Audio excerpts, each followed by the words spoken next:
shaken yet standing firm. This is Radio Cayman in the Cayman Islands.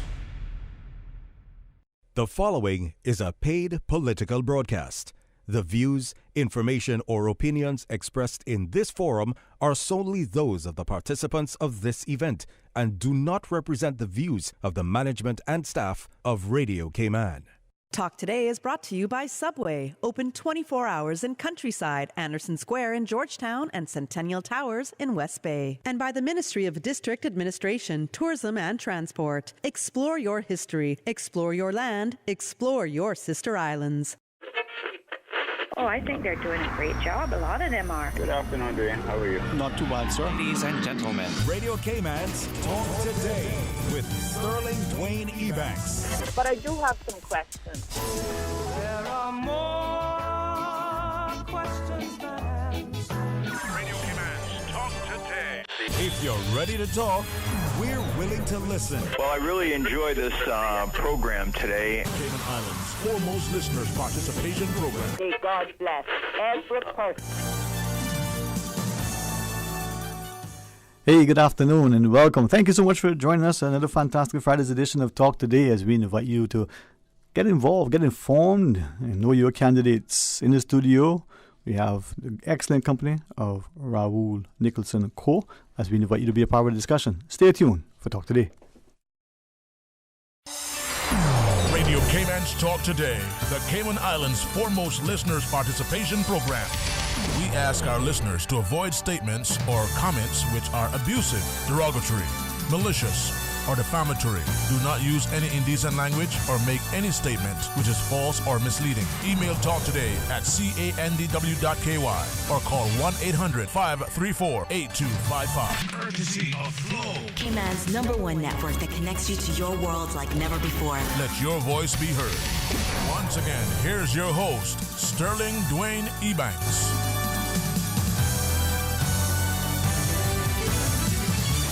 Hey, good afternoon. Welcome back. Thanks for joining us, and we invite you to be part of the discussion. We have in the studio candidate for West Bay South, Raul Nicholson Co. And Raul has mentioned, we're going to talk about the issues, speak to the, his platform, and inviting our callers and listeners, if they wish to be a part of the discussion, ask questions, make their contributions. So, hey, thank you. Even though we pay for this, you're still inviting the listeners to be a part of the whole discussion. Yeah, Dwayne, the way I look at the political arena, or democracy for that matter, is that it has to be participatory. So people have to participate in it, and you have to allow them to be able to air their views, and you have a discussion. But it also involves transparency and honesty.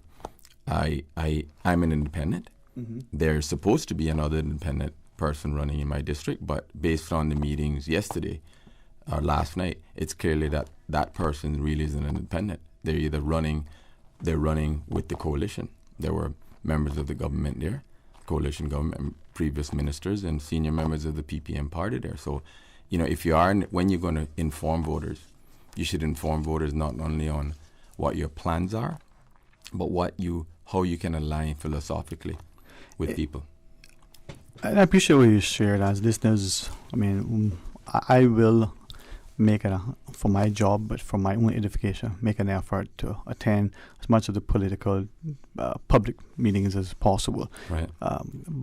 And perception, they say, is everything.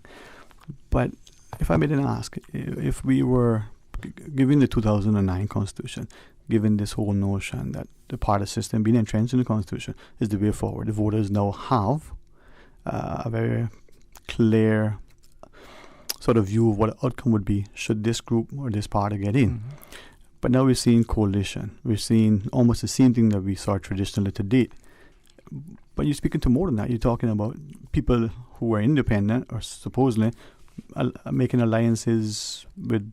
And this is evident not because obviously I didn't attend the meeting. I had my own meeting. But it's people that have lived in the district of West Bay for a very long time and understand politics. And they came to me and said, it's very clear now that your opponent is actually not an independent, because there's no way the party machinery would operate in that way to support an independent candidate. And so I have said I'm independent, and I'm truly independent, and I work with other independent members of parliament, and I understand, or prospective members of parliament, is that we have to work together, right? We cannot go there on April 15th with 6 different views from an independent perspective. We have to go in as a cohesive group so that we understand that we actually align properly on things, and or depending on the number, it could be 8, it could be 10 independent members. But the fact is that you have to be aligned on the same principles, and there has to be a high level of trust, right? Because I think that's what happens, and I think perhaps that's what has hindered Cayman, is that we have political parties that aren't really functioning as parties, but we have really good independent candidates that have the best interests of the country at heart. And if they have the best interests of the country at heart, then they can come together. And there's really no, there's no leader as such. You decide leadership will actually emanate or be identified within the groupings. But it would become, I think it would behoove the independents to not have a chat, because if you don't have a chat and understand, well, actually I can get along with Dwayne, or I can get along with X, Y, Z. No. And we align on particular things from a policy perspective, from a strategic perspective, from a social perspective. If we align on those key things, then it may be much easier for you to work, and it's not a margin of convenience. It doesn't say, well, you know what, the easiest path for me to do is to say that I'm independent and appear that I'm independent from a marketing perspective, but in reality, I'm not independent. I'm aligned, and I'm being not clear to the voters, because the voters, that's actually, you can't tell a lie from the moment you start your election campaign. You can't say I'm independent, but I have a secret deal that I'm going to be, if I am elected, I'm actually a party member. It's just not right. I mean, nothing is wrong with being a party member, but say that you are a party member, right, so that people can say, okay, well, that's fine. Because of that, he ascribes to these views. Because he's an independent member, I can actually take his views as being independent, knowing that he may face some hurdles, but his intentions seem pure, and he may actually be able to do some of these things. But I think we do a disservice, and we not only a disservice to the voters, but I think we try to I guess hoodwink the voters and making them think that you're not as smart as I am. I can actually play a chess game while you're playing. I can move these pawns around, and you're just one of the pawns. And I think voters nowadays are much savvier than politicians think. They're the ones that come to me and said, do you think that is by coincidence and happenstance? No, that was actually hatched out 6 months ago, because think about how all these pieces fell together. This wasn't just something that was written on a piece of paper 2 minutes ago, right? Everything happened, and it happened in a way that it couldn't just happen just happenstance. It just couldn't. That had to have been planned out from before. And as I listen to you, is it then that we are appreciative that our political process and our voters have matured so significantly? And I can say we, as politicians, you say, taking the voters for fool?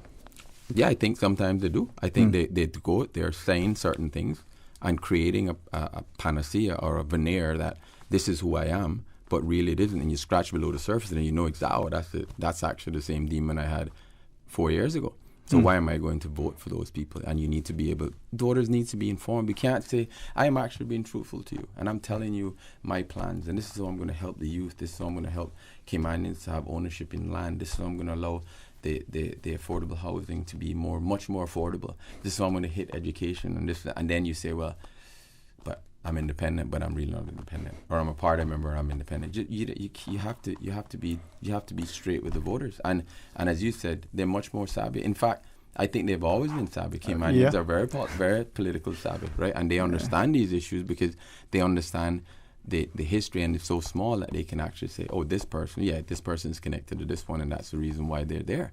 And they're much more savvy than I actually think we give them credit for. So it's not just perception, even though that informs reality. We're ignoring that the intellect, intelligence, the informative approach of our voters. They may not say anything publicly, but they then already have made a conclusion. They're well informed. I mean, in my walks around West Bay, and I've been through every street in West Bay, I actually visited streets and areas that I hadn't been driven by them, but didn't realize that if you take a right, you go into an area where there are like 10 other homes. And invariably every time you sit with those people, they can actually understand the political landscape much better than you actually can even comprehend.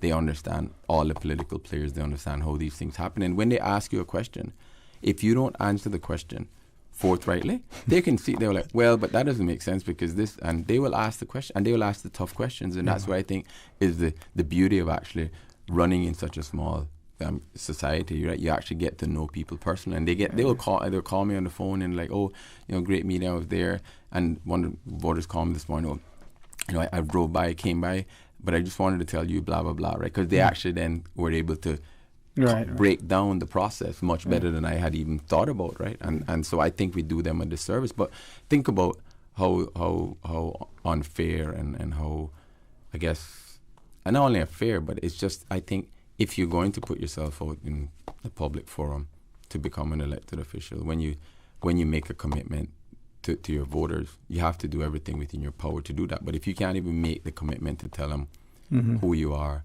and what you are, right, then I don't know how you can start off that relationship correctly. So this is, from what I'm hearing of you, not only about, principles and policies, but it still comes down to personality. But personality from the perspective of, is that prospective political candidate being honest and forthright from the get-go? And integrity. Right? Integrity. Yeah, integrity can't just be a name on a slogan or on a poster. It has to be something that you practice, right?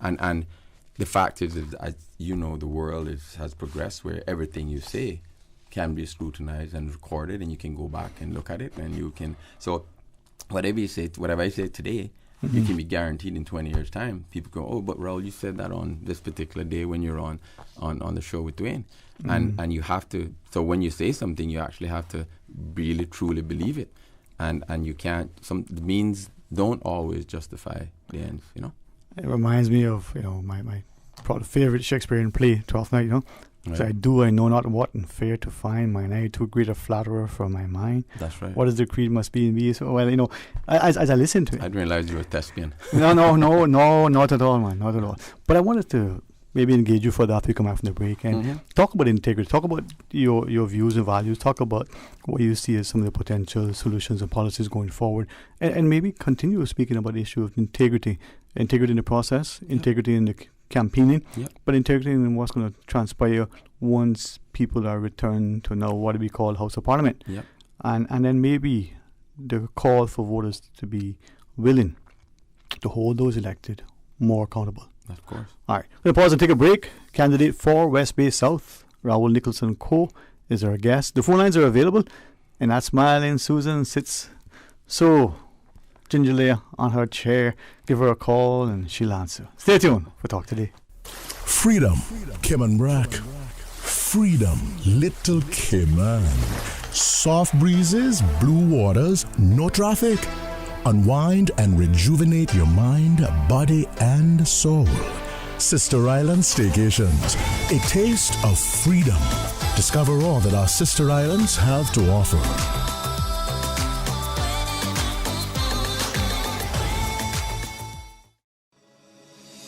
Did you know that defective airbags can cause serious injury or even death if not repaired immediately? Right now, millions of vehicles around the world are under recall for faulty Takata airbags, and yours could be one of them.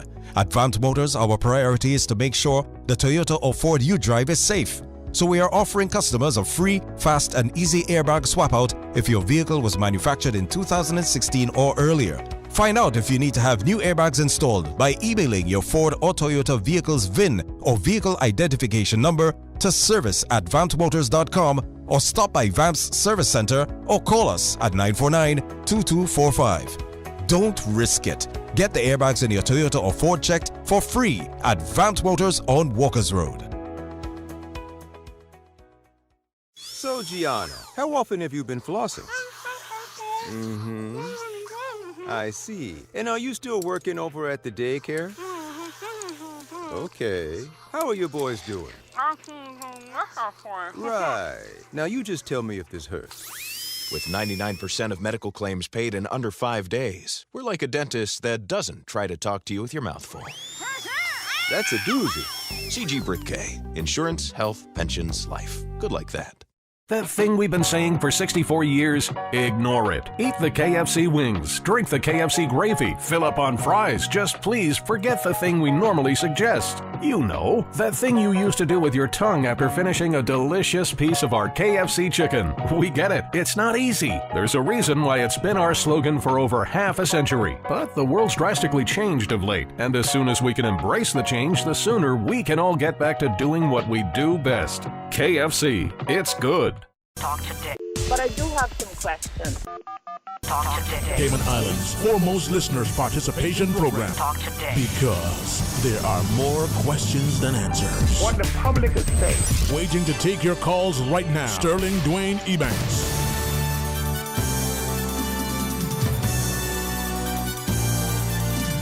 Good afternoon, welcome back. Thanks for joining us. In the studio, candidate for West Bay South, Raul Nicholson Co. Thank you very much for your time. Thanks equal to for extended invitation to our listeners, not only to just join in, but to join in if they wish to call and ask a question. Maybe there's a comment, maybe they just have a query. Right. As you said, it's about participation. Right.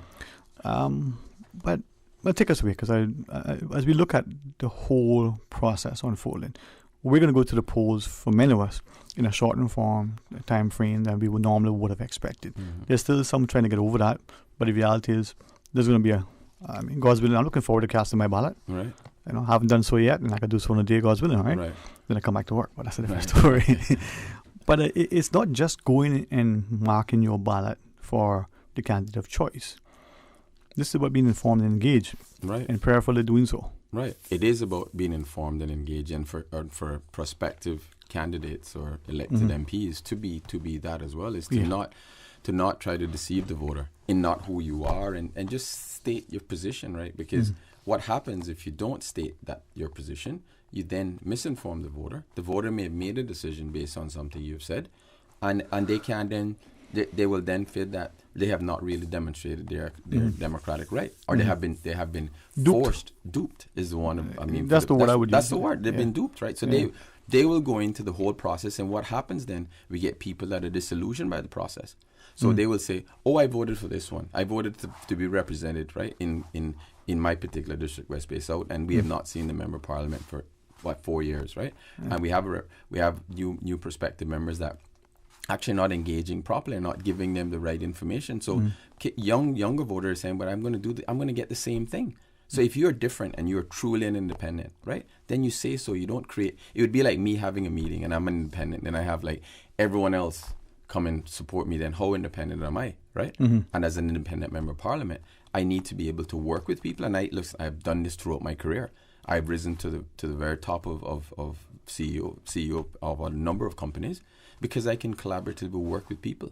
But we have to have the same mindset. We have to have the same value system, and we have to work together as a team. So I don't have a problem working with people from various areas, various understanding, various disciplines. But the fact is, we have to have a common goal. And sometimes that common goal may not be aligned, and if that's not the case, then I can't work. It won't work. So then let me ask two things. One, the second one would be about this common goal. What is that? What should that common goal is?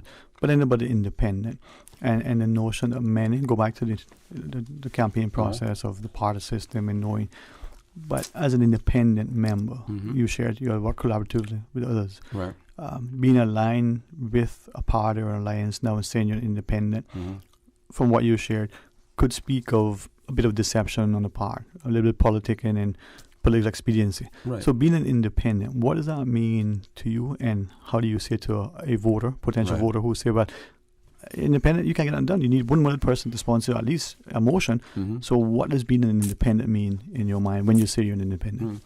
Well, in my mind is that I'm not aligned with a party. So I'm not aligned with the party in terms of how they operate as a party, in terms of their process. I think that as elected members of parliament, I know there's collective responsibility, but there's certain important things. And as a human being, I'm in a democratic society, I have to be able to speak my conscience, right? Right. And the conscience has to be driven by the people that vote for me. So if I have to be given that freedom, I have to be able to go, if something comes up that's controversial, I have to be able to express my views, my personal views, and that of the voters. I can't.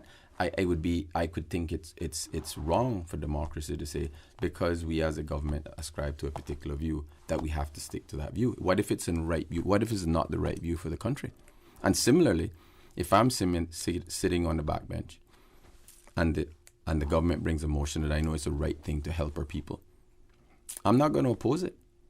Mm-hmm. I wouldn't oppose it. And if I'm in the government and the backbench brings a motion that actually helps the Caymans, especially around education and certain matters, that I know it helps, it would be unconscionable for me to say, I'm just going to oppose this to oppose it. That's not how I operate as a person. Okay. And I think that we have to get away from that. And you said before, sometimes you have these political animals, but I think political animals should become dinosaurs, because the fact is, if we're going to fix this country and fix the things in this country, it cannot be based on personalities. It must be based on proper insight, understanding, and people expressing their views in the most democratic way possible. All right. So as we speak to political candidate for West Bay South, Raoul Nicholson Co., let me ask the question, just what you said. Obviously, as a member of Parliament sitting on the backbench, it's probably easier to support or oppose a government when you feel that's the appropriate thing to do. Right. But if you are a member of the government, and not necessarily a member of cabinet, bound by collective responsibility, but if you are part of the coalition or the alliance, whatever is being called, there's an expectation. Right. And there is almost an obligation, unless released from collective responsibility, if you're a member of the cabinet, to vote with the government, even if the issue being sponsored by the backbench or the opposition is a good one.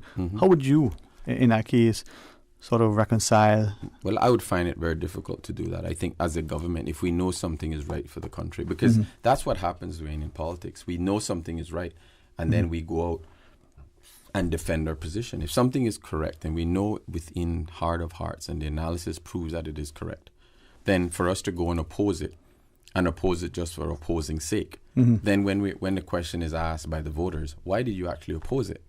You can't actually say why you're opposing it, because it's clear to the voter that what you did was purely political. Right. So if you opposing something just to oppose it, and you don't have the basis to oppose it, then that's why I think it's crazy. Why would you do that? You're exposing yourself to criticism. You're exposing yourself to looked at as not being transparent in the whole process. And voters are not honest. They're not honest. Right. To say, look, this I can't. If something is blue, it's blue. I can't say it's pink. Okay. So to thine own self be true, huh? That's whether right. in your personal relations or your political obligations. Right. We have a caller. When we come back from this caller, I may ask you to expound that a little further. Okay. But it's going to be easier, right? Yeah. Let's go to the phones. Okay. Political candidate for West Bay South, Raoul Nicholson Co. is our guest. Hey, good afternoon and welcome. Thanks for calling. Good afternoon to you, Dwayne, and good afternoon to Raoul. Good afternoon, ma'am. How are you today? Okay, thank you, and I hope both of you are the same. Amen. Yes, thank God. Thank you. And you too. Okay, thank you. Raoul, seeing your views about what you're speaking about. As a voter in West Bay, I hate when the politicians of gone past now hoping to be our representatives again take so much credit for things that they have not done, things that should have been done, but they want to take the credit. I also hate the fact that they never have meetings. You never see them.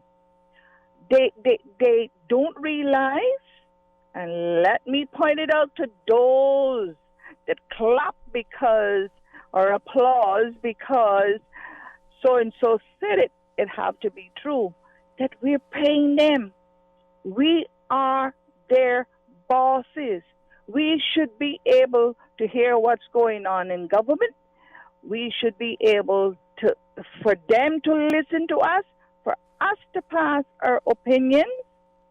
Now, I hope if you should get into the House, you wouldn't be like the rest of them that we have representing us that can stand up and take credit for things that have... For instance, I've been begging from 2004, because I worked with the Red Cross, 2004, after Ivan, for a multi-million-dollar multi-purpose hall. When I say multi-purpose emergency hall or building, is we cannot expect for government to build everything and to just hand us out. That has happened to us. It's just hand out to those that they think have wanted for them. I want for us that if we get a hall which is needed in West Bay for emergencies, when it's not used for emergencies, it could be used for conferences, for weddings, on and on and on. You get my meaning. Right. That has not been done. So many things, and yet people sit down and listen to the rhetoric that they're passing on. Raul, my name is Shirlene Schmidt, and I wish you all the luck, and may God continue to bless us, because we are blessed in this island. I also want to say this, and then I'm going to get off, that the people that have not got their vaccines as yet, please go and get them and stop beating around the bush. Thank you, and thank you for listening to me. Yes, ma'am. Thank you very much, Shirley. too. Actually, Shirley, you actually addressed a very good point, and something that's dear to me is communication. Throughout my career, communication, while I was in the communication, it was always important to me. So I couldn't imagine being the CEO of a company and not having monthly meetings with staff, or quarterly meetings with staff, or weekly meetings with our management team. It was inculcated in us. We knew that we had to do that. And clearly, as being an elected official or an MP, you have to communicate with your constituents, right? And so my plan is that I'm going to create a scorecard. And I'm going to create a scorecard to say, okay, I've had this meeting on this particular topic. It'll be via Zoom. So the people that are technologically savvy, they can get access to it via Zoom. We're going to try to get tablets in the hands of everyone in society, get them connected to the internet so that they can participate in these things. They can be informed. They can listen to you instead of, they may not have a radio, but they have an iPad that they can listen to. But having these types of meetings is critical, because it's a two-way street. You can tell them what you're doing. You can actually give them ideas in terms of what your plans are, but you get feedback. Because as they say, the proof, the rubber is when the rubber meets the road that's actually what decides when something is effective. Having a conceptual thing in an office, but when it actually gets to the voter and how it will apply to them, how it will affect them, actually creates a better product. So anything that you create, if you think of any product that was created, it wasn't created in a lab. It was created through having focus groups, having an understanding of the product, whether it works, whether it functions the way it should. So that's like with everything. That should be with any policy. That there comes a point in time when you develop a policy, you go and say, okay, this is what we're thinking. Is this workable? Does it address the needs of the community? Does it address the needs immediately and in the future? And the only way to achieve that is through communication. We can't live in a bubble. And I think having put yourself up as an MP, you have to address the difficult questions. You have to be able to sit in front of the people that voted for you and take questions that sometimes may not be nice. It may not be an easy thing to answer. But then if you can answer it, you should just admit it and say, I'm not answering it, or I can't answer it, I think that from what you shared, then the perception that may have been in the minds of many in Cayman and globally, but just to focus on the Cayman context, that those in position of authority, whether elected or appointed, tend to either lose touch, they either are going to condescend, and they no longer appreciate, as you said, the two-way street of communication. Let me give you the information, but let me hear back from you. Right. All right, when we come back from the break, maybe we'll revisit the idea of collective responsibility, just to show your sort of approach to leadership, decision-making, and the like. Talk about the other issues and policies and proposals and solutions. Looking forward to it. All right. Raul Nicholson Co. rejoins us after the break. Things just got a bit hotter on the island. Come in today and order the new spicy Korean subs at Subway. They're sweet, spicy, and especially satisfying. Stop in and try the pulled pork with spicy Korean sauce, or the chicken with spicy Korean sauce. And you can message WhatsApp at 929-4658. Order online or use Let's Eat or the Bento app. The spicy Korean subs at Subway in 2 flavors, extra saucy and extra spicy. Subway, eat fresh. Commencement at the University College of the Cayman Islands is being moved to spring in line with more traditional practices in other countries. The spring date will allow graduating students to be a part of the university's celebration of their accomplishments.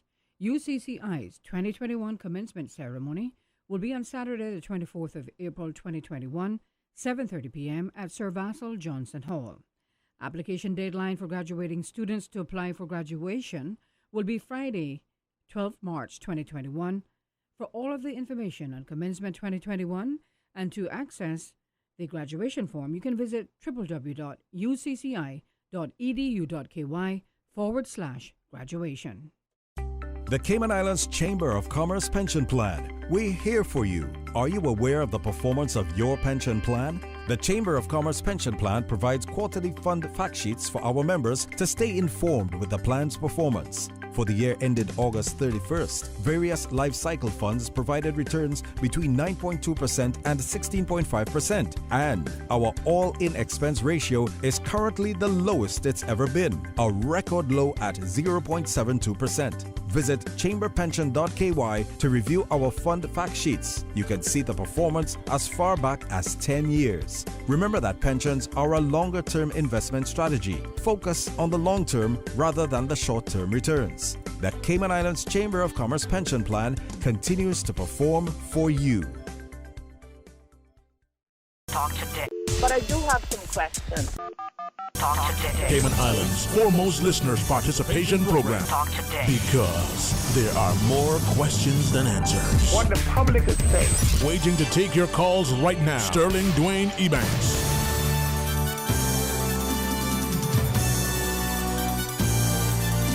Good afternoon. Welcome back. Thanks for joining us in the studio. Candidate for West Bay South, Raul Nicholson Co. Again, appreciate you taking the calls, being a part of the discussion, and being so candid and forthright. Yeah, I wanted to just answer the question that Ms. Sherlyn raised, whether a comment actually regarding a community center. I think it's West Bay is one of the largest districts, right? And the fact is that we need to have a community center and a multi-purpose community center. And there's enough land space there. We need to look at to create it so that they can be perhaps a complete training center as well. So not only do it but look at putting tennis courts down, put squash courts down, creating a pool in West Bay. There's West Bay has a great tradition of maritime history, right? I mean, we have a lot of sailors. We have people that use the sea on a regular basis, but how many truly great swimmers come out of West Bay? Right, and with their history of a fantastic Mr. Power, that what he did, right, that's a feat that it could be going to Guinness Book of World Records, right? The fact is that genetically people maybe actually be great swimmers, but we haven't actually done that. We have swimming pools in Georgetown, and there's one on 7 Mile Beach, but there's in West Bay. We should look up when we create a proper community center that it includes everything. It includes the ability for people to participate in sports, become healthy lifestyles, and then you look at ways in which you can augment that as well. So you can have yoga classes, you can have aerobic classes, you can have dance classes, it can become a studio. There are lots of things, and that's why, Dwayne, I'm a huge advocate of community, looking at how you create a community, not only creating a building. Because if you create a building, it's just 4 walls. It's an inanimate object. But in order for it to function properly, we have to think about what do we create an ecosystem, a community ecosystem around it, so that it becomes more functional. People look towards going there, and we have the perfect ability to do that in West Bay, I think, and we need to play on some of our heritage as well. We don't do that. We need to start thinking about those types of things. So, Michelle, and that's a great idea and one that I would obviously support wholeheartedly when I'm elected. All right.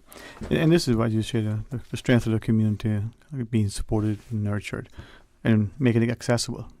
It's a small country. The island itself is small, but then sometimes getting from West Bay to Georgetown can be a challenge. Imagine coming in from the east. Right. Raul, we do have another caller. Okay. Welcome. Good afternoon. Thanks for calling. Good afternoon, Dwayne. Hey, good to hear from you. How you been? Okay, and good afternoon to my friend Raul. Good afternoon. How are you doing, buddy? You all right? Thanks for calling. Okay. Yeah, you're welcome on. Well, Raul, I hope that you get in. Thank you. And if you do, you go straight for them concessions. You collect those concessions that belong to the people, and you build a trade school in West Bay. Yep. Once you do that, you'll always have your seat in the assembly building. And one thing I want to see in West Bay, our young people taking their bicycles and riding to this trade school or walking or being dropped off to the trade school. And the best area, I think, to put the trade school, if it's possible, if government is able to negotiate with the landowners, would be in the back of Pastor Garrett's church. And it's something that is needed not just today, but in the future, it will definitely also be needed.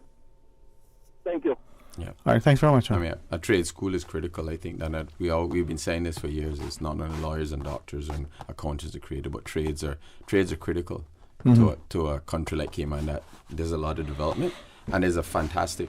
I mean, the minimum wage is $6, and I guarantee you, my company, right? We're an electrical company. $6 is not paid. They're paid a lot more than that, right?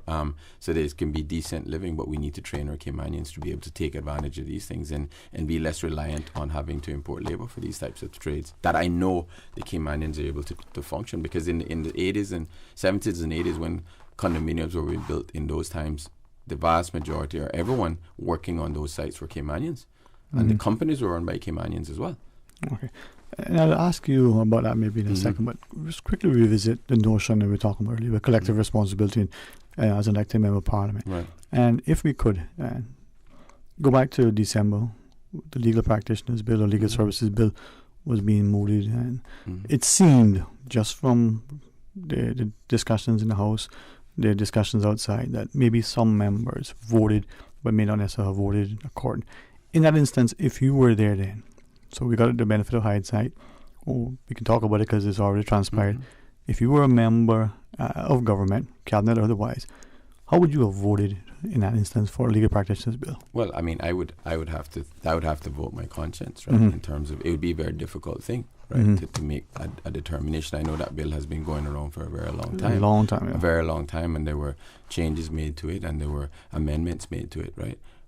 But if I was in the government and I had felt comfortable that the changes that were made was to truly benefit Cayman as a jurisdiction, right, and benefit Caymanian lawyers in a particular profession, then I would vote for it. But the fact is that we can't take any piece of legislation doing and look at it in isolation. I think we have to look at it.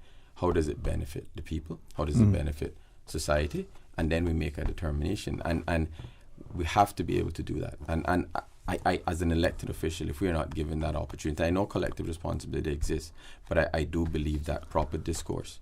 So with that bill being what it is, right? In analysis in a few months since, understanding what legislation is, the impact on other professions, from accountants to architects to even contractors, right?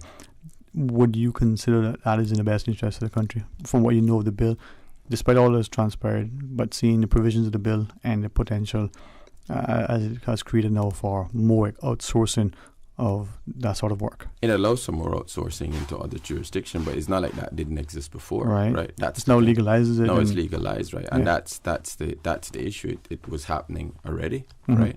And the discussions that I've had with lawyers is that it was an inevitability, right? Unfortunate, or for them, for some it was unfortunate. Some were okay with it, and the vast majority were fine with it. I think that the changes that were made allowed the legal profession to feel more comfortable with what was happening. I think that perhaps they because it was happening before, I think if it wasn't happening, then it would be a much tougher decision to be made.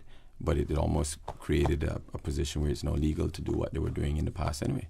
So for now, that's probably, in your view, the better outcome. Well, it's a better outcome from that perspective, yes, because it was something that was already been done. It's not something that I think we put ourselves in that situation, right? And perhaps that would be maybe the only way out of it. Okay, and with that, because since it's sort of case analysis in a sense, a case study, right? If that's the case, and then would there then be just continue with it because it's in best interest, or do you amend it to? But it's like, to me, it's any decision that's taken, right, is never final, right? And that's laws are made to be amended, right? So you have to do an analysis. It's like everything else you do. So if you do an analysis after 6 months, has it achieved what we said it would achieve? Did it meet the objectives that we said it would achieve, or has it not met those objectives? And if it hasn't met those objectives, then why hasn't it made the objectives? And do we need to make further tweaks to it? But it needs to be, like with everything, it needs to be a transparent process. People need to. I know people come in with vested interest, but we need to look at it objectively and say, does it impact negatively a particular sector of the legal practice, the legal profession negatively, or far more negatively than we had anticipated. Mm-hmm. And if it has, then we have to correct it. Because if it didn't achieve the goals that were laid out of part of a plan, then we have to rethink the process. It's like, I think it's everything. Even forget about even legislation. It's even like we've just said, it's a two-way communication, but that goes for everything. Not only when you're communicating with voters, but when you actually implement something. If you decide this particular building we're going to build it in this way, and we think that it's going to be fit for purpose, then we decide to go, oh, well, it's actually not the right building to do that. Then you have to make a change, and that goes for legislation, goes for strategy, goes for tactics, it goes for absolutely everything. And then we cannot sit back and say, because we've done it, our job is now done. Because their job is never done when it comes to that. When it comes to legislation that may have an impact not only on a particular profession, but on the jurisdiction. Reputational damage, loss of absolutely revenues. Yes. Everything has to be looked at. And if you see like all of a sudden there's leakage leaving the jurisdiction because of that, then you have to say, okay, how do you either have to create a new product to fix that hole, or you have to stop that from actually occurring. Well, that bill I think is ripe for great case study analysis. Yeah, it certainly has been one that has been on the table probably easily 2 decades, right? Easily. So more than likely potential amendments or, as you said, analysis going forward. Right, and that should be in fact that should be part of any process. Mm-hmm. Any process needs to be analyzed, reanalyzed, and decide whether it is fit for purpose. Right? Mm-hmm. And if it isn't fit for purpose, then make the changes to allow it to be fit for purpose. All right. Well, maybe as we come back from the news break, Raul Nicholson Co, the candidate for West Bay South, will continue us until about 1:15. Yeah. Fit for purpose, education, housing, yes, maybe healthcare, maybe pensions. Yeah. Potential things we could talk about as well. I would love to talk about housing and education. Education is my passion, because I think that, Dwayne, is what's going to take us to the next level in terms of a society that is less dependent on handouts and be able to function more independently as opposed to dependent on government. Okay, well, if we have a chance, we'll maybe hit 4 or 5 more topics. If not, well, let's see what education and housing takes us. Please join us after the news break. We'll continue the discussion with candidate for West Bay South, Raul Nicholson Co. From district to district, moving through the waters to Cayman Brack and Little Cayman. Your station, your voice. All things Cayman. One radio, many people. This is home. Radio Cayman in the Cayman Islands. Today's biggest news. Radio Cayman. It's only 2 species that we have here on my island. Your voice, your choice. It is in the best interest of the people of these islands. Local, regional, international. This is Headlines from Radio Cayman's newsroom. Today's biggest news. With your latest headlines, I'm Felicia Rankin-Solins. As of March 8th, the Civil Aviation Authority of the Cayman Islands will be moving to their new location at 205 Owen Roberts Drive near the airport. In international news, Pope Francis has called for an end to violence and extremism on the first ever papal visit to Iraq. The pontiff is making his first international trip since the start of the coronavirus pandemic. A U.S. judge has dismissed a lawsuit by a Connecticut woman who argued Harvard University illegally profited from images of her enslaved ancestors. Tamara Lanier had no legal claim to the images because photographs belonged to the photographer, the judge ruled. The pictures, commissioned in 1850, were used in attempts to prove the discredited theory that black people are inferior. Several great apes at San Diego Zoo have been given an experimental COVID-19 vaccine designed for animals after an outbreak among gorillas there. 4 orangutans and 5 bonobos each had 2 doses of a jab. 8 gorillas at the zoo became the first great apes in the world to test positive for COVID-19 in January. They are now recovering. These are your latest headlines. I'm Felicia Rankin-Solins. For the latest in news and information, follow Radio Cayman on social media, Facebook, Instagram, Twitter. Download the Radio Cayman app or log on to our website, radiocayman.gov.ky. Talk today. But I do have some questions. Talk today. Cayman Islands' foremost listeners' participation program. Talk today. Because there are more questions than answers. What the public is saying. Waiting to take your calls right now. Sterling Dwayne Ebanks.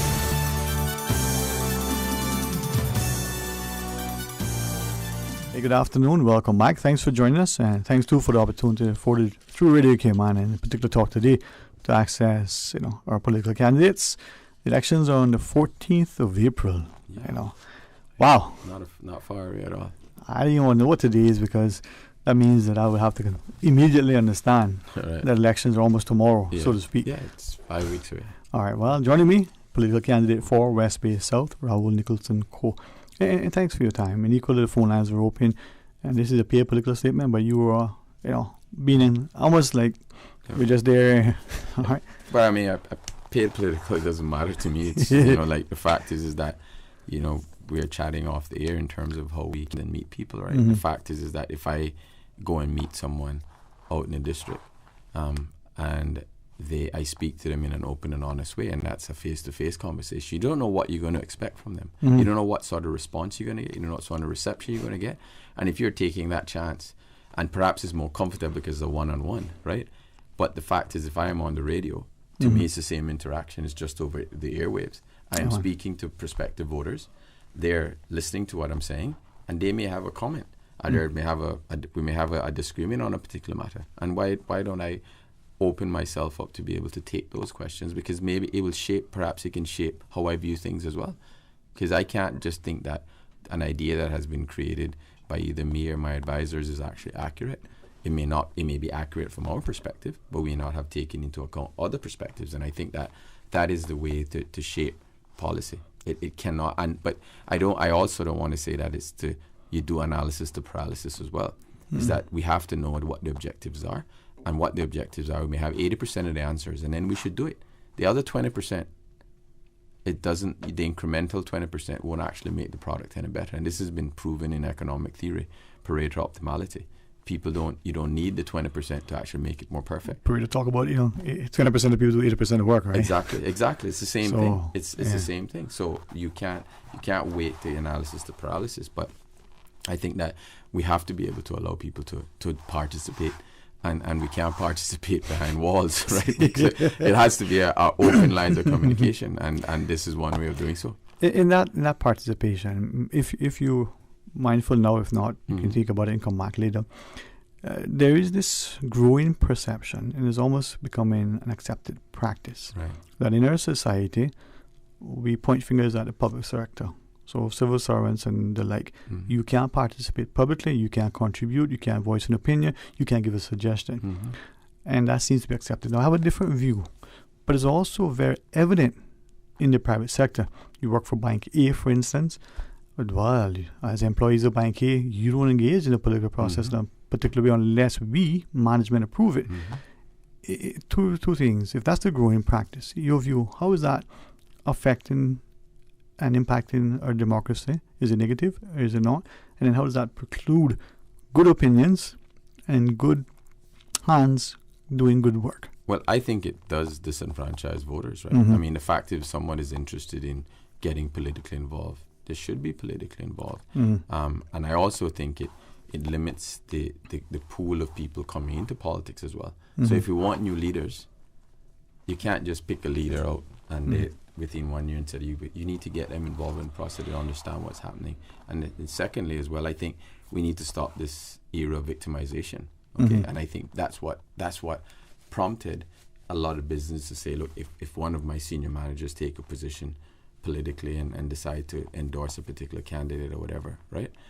They may be victimized, right? And I think that we can't operate in a society like that. We're not countries whereby the totalitarian rulers, right? We're not, and we shouldn't make it appear that we're that. We're a much better society than that.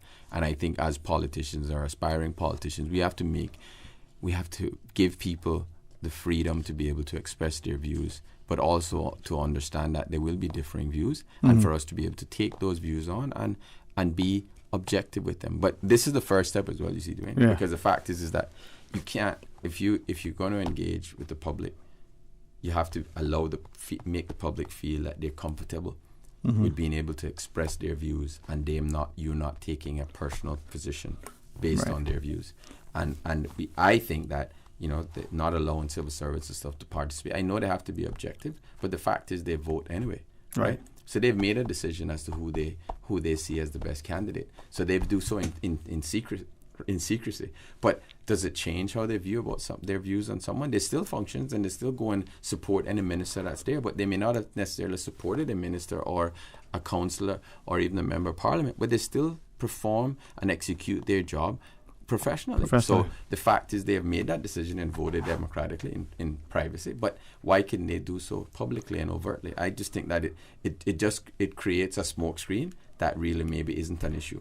Yes, because we have to believe in humanity, and we have to believe that they're honest people that won't do something to victimize people. I don't think generally people aren't going to do that. Maybe people are creating these laws because they're saying, okay, well, I would be that way, as opposed to the 95% of the people are not that way. So we're legislating for something that may not exist and regulating for it that may not exist. And I would like to see that revamped. All right.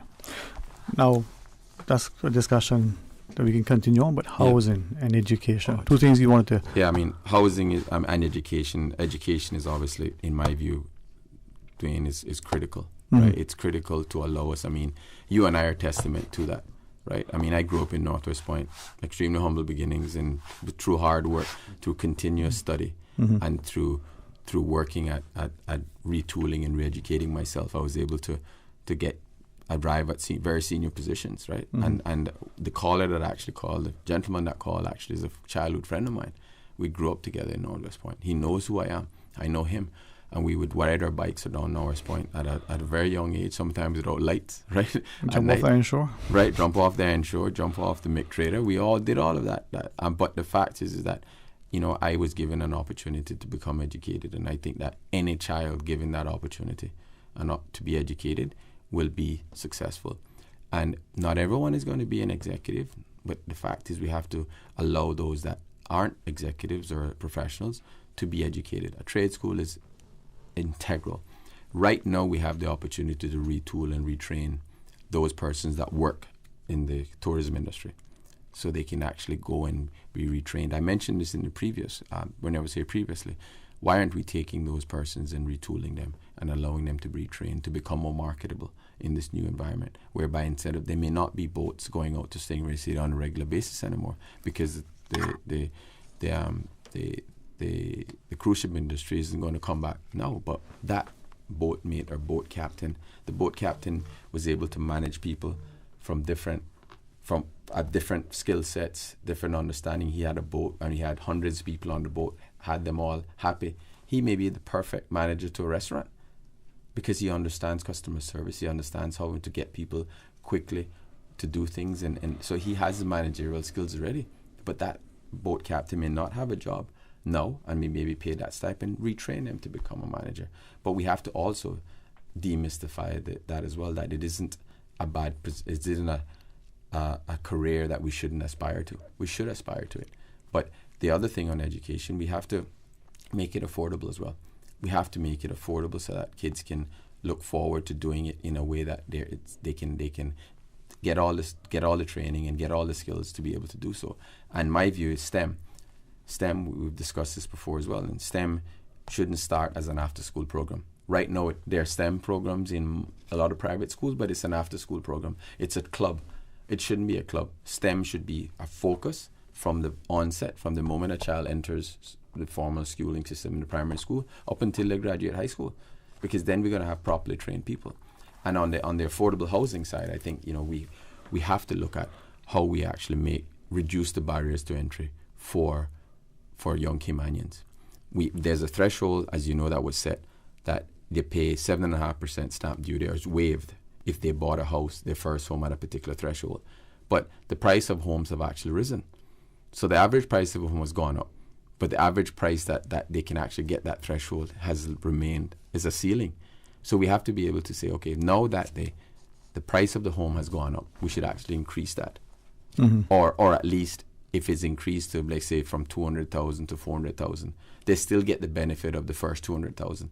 The incremental 200,000, you pay the 7.5%, but it still will be a savings. We also have to be careful. We claw things back. So if I bought a house, or you bought a house, and you bought it for $200,000, and you then decided, I'm actually making more money now, I can actually afford a bigger house, and I'm going to sell my $200,000 home within the 5-year period, that money, if you sell it within a 5-year period, you actually have to claw that back. So the government takes prorated then for that time. Right. So the fact is that, which is I think what we do now, right? Right. But but the fact is it might not even be prorated. I don't think you should prorate it. I think that the benefit is already had. You're not getting the benefit again, right?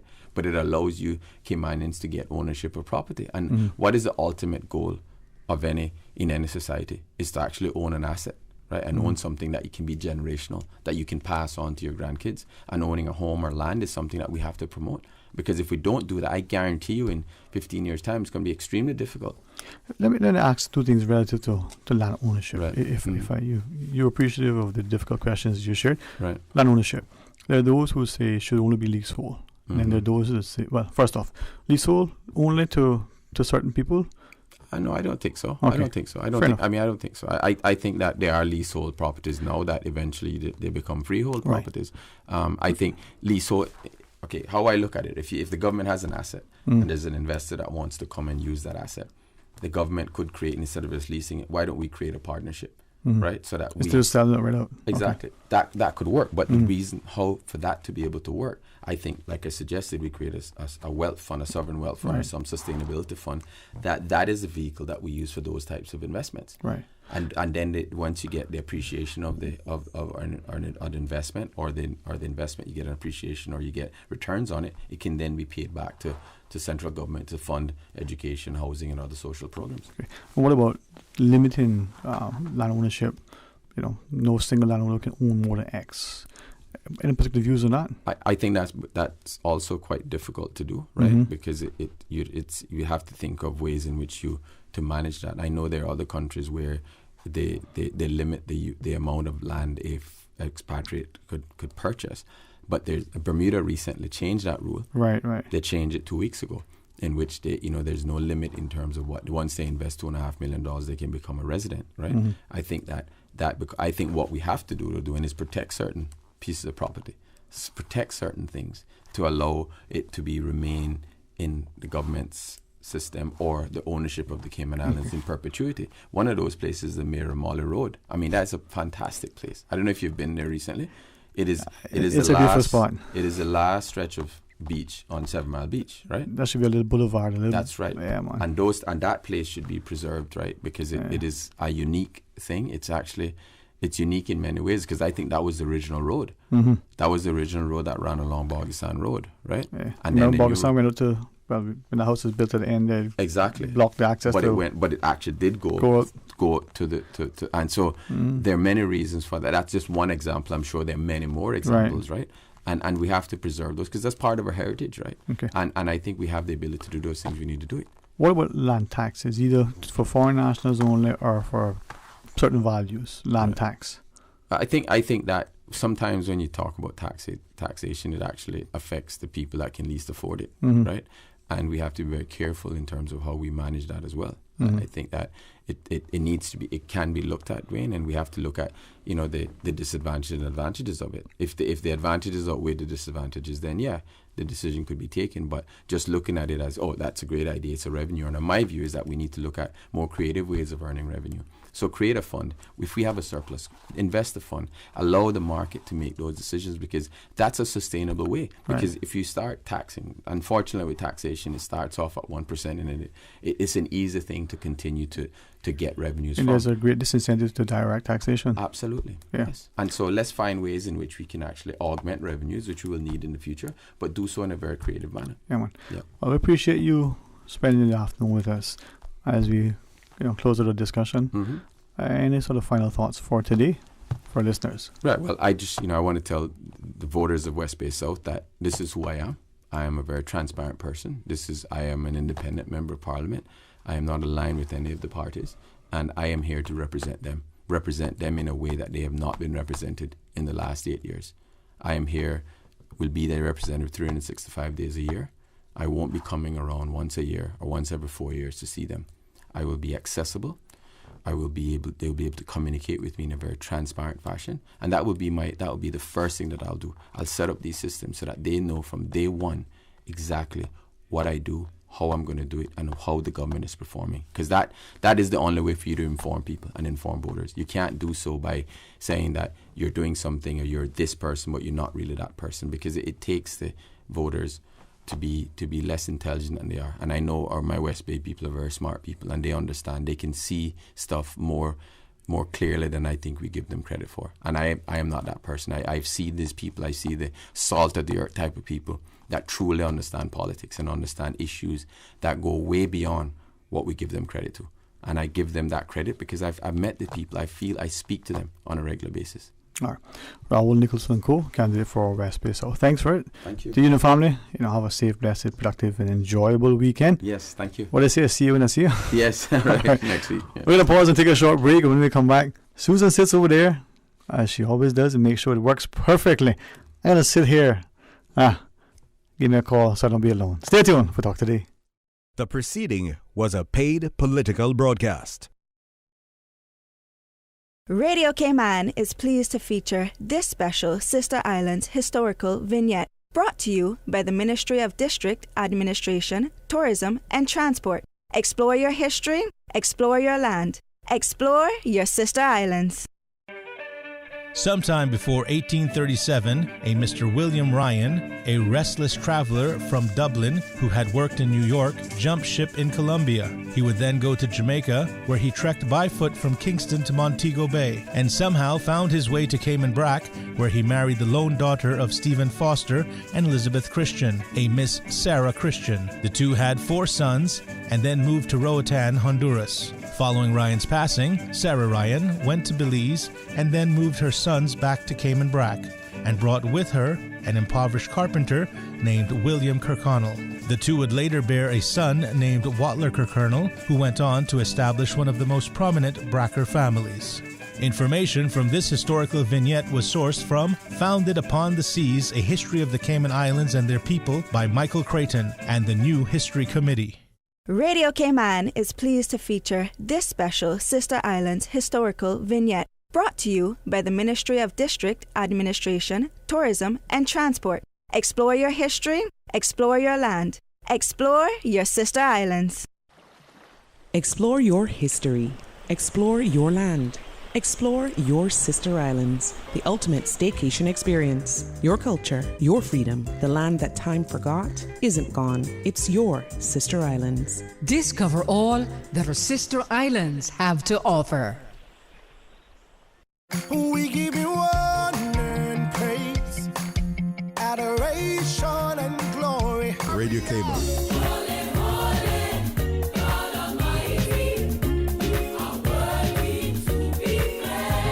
Praise time. Praise him, praise him. Come and let's praise the Lord. Come and let's praise the Lord. Praise him in the morning and in the evening. Oh, let's praise the Lord. Praise time in the morning. Praise him, praise him. Weekdays 6 to 6:30 a.m. Radio Cayman, waking you up. Rock my soul in the blues of my favorite. Rock my soul in the blues of my favorite. Praise time. I know he cares. He'll always be there. Oh, yeah. Praise him, praise him, praise him. Praise time. Set your clock for 6 a.m. or you will miss it. Now you can listen to Radio Cayman everywhere. Everywhere. Can you hear me now? Everywhere. Everywhere. Yes, right from your Android or iPhone. Download the Radio Cayman app now on your Android or iOS phone. The Radio Cayman app is where you can listen to Radio Cayman everywhere you go. Everywhere we go, we go. Everywhere we go, we go. Find it in the Google Store, the Apple Store, or use the link at www.radiocayman.gov.ky. Yes, now you can listen to Radio Cayman everywhere. Talk today. But I do have some questions. Talk today. Cayman Islands' foremost listeners participation program. Talk today. Because there are more questions than answers. What the public is saying. Waiting to take your calls right now. Sterling Dwayne Ebanks.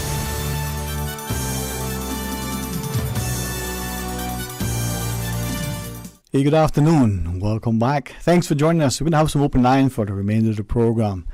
We want you to call and share your thoughts. We can talk politics if you like. You can ask a direct question if you prefer. You can share a comment if that is what you need to do. Remember, Radio Cayman is the people's station. It is for us. It is funded by our taxpayers' dollars. It is for us to be able to use as a vehicle to share our thoughts, to be unified in our voices, and to extend to all of us that equal, unfeathered opportunity, at least through talk today, to speak to the masses. Sometimes you just need a listening ear. Well, I'll be here. Can't promise you I'll understand, but I try my best. I can definitely share with you that I'll listen. Always been something that I've told. I'm a skilled listener. Well, let's find out if that's true or not. Am I paying attention to what you're saying? Well, share with me. Hey, 949-8037, 949-8037. Or if you prefer, please use our toll-free line, 1-800-534-8255. As we invite you to call and share your thoughts. Doesn't matter what you want to talk about, we want to hear. Good afternoon and welcome. Thanks for sharing. Hi, good afternoon, dear Adrian. Hey, good afternoon, my friend. How are you today, man, brother? I'm very thankful and pleasantly blessed. Amen, brother. We are blessed beyond measure. Exactly. Adrian, I was trying to call in earlier when Raul was there. Raul's a good friend of mine, but he said something that I wanted to just get get more information on. I think he was speaking about his opponent in relation to him being aligned with a particular questioning whether the independents are truly independent or whether they have some alliance. Okay. Exactly. Right. Okay. Doing. I would want to think that this word independent candidate is largely used, and the correctness of the definition does not apply. Because I say that to say this: there is no one individual that is going to go to Georgetown, represent his constituency, and get anything for it. It's impossible. You need to be you have to align yourself with someone. We all know what happens once the election is done. There's all kind of horse trading going on, and that's the reality of it. That's what politics is.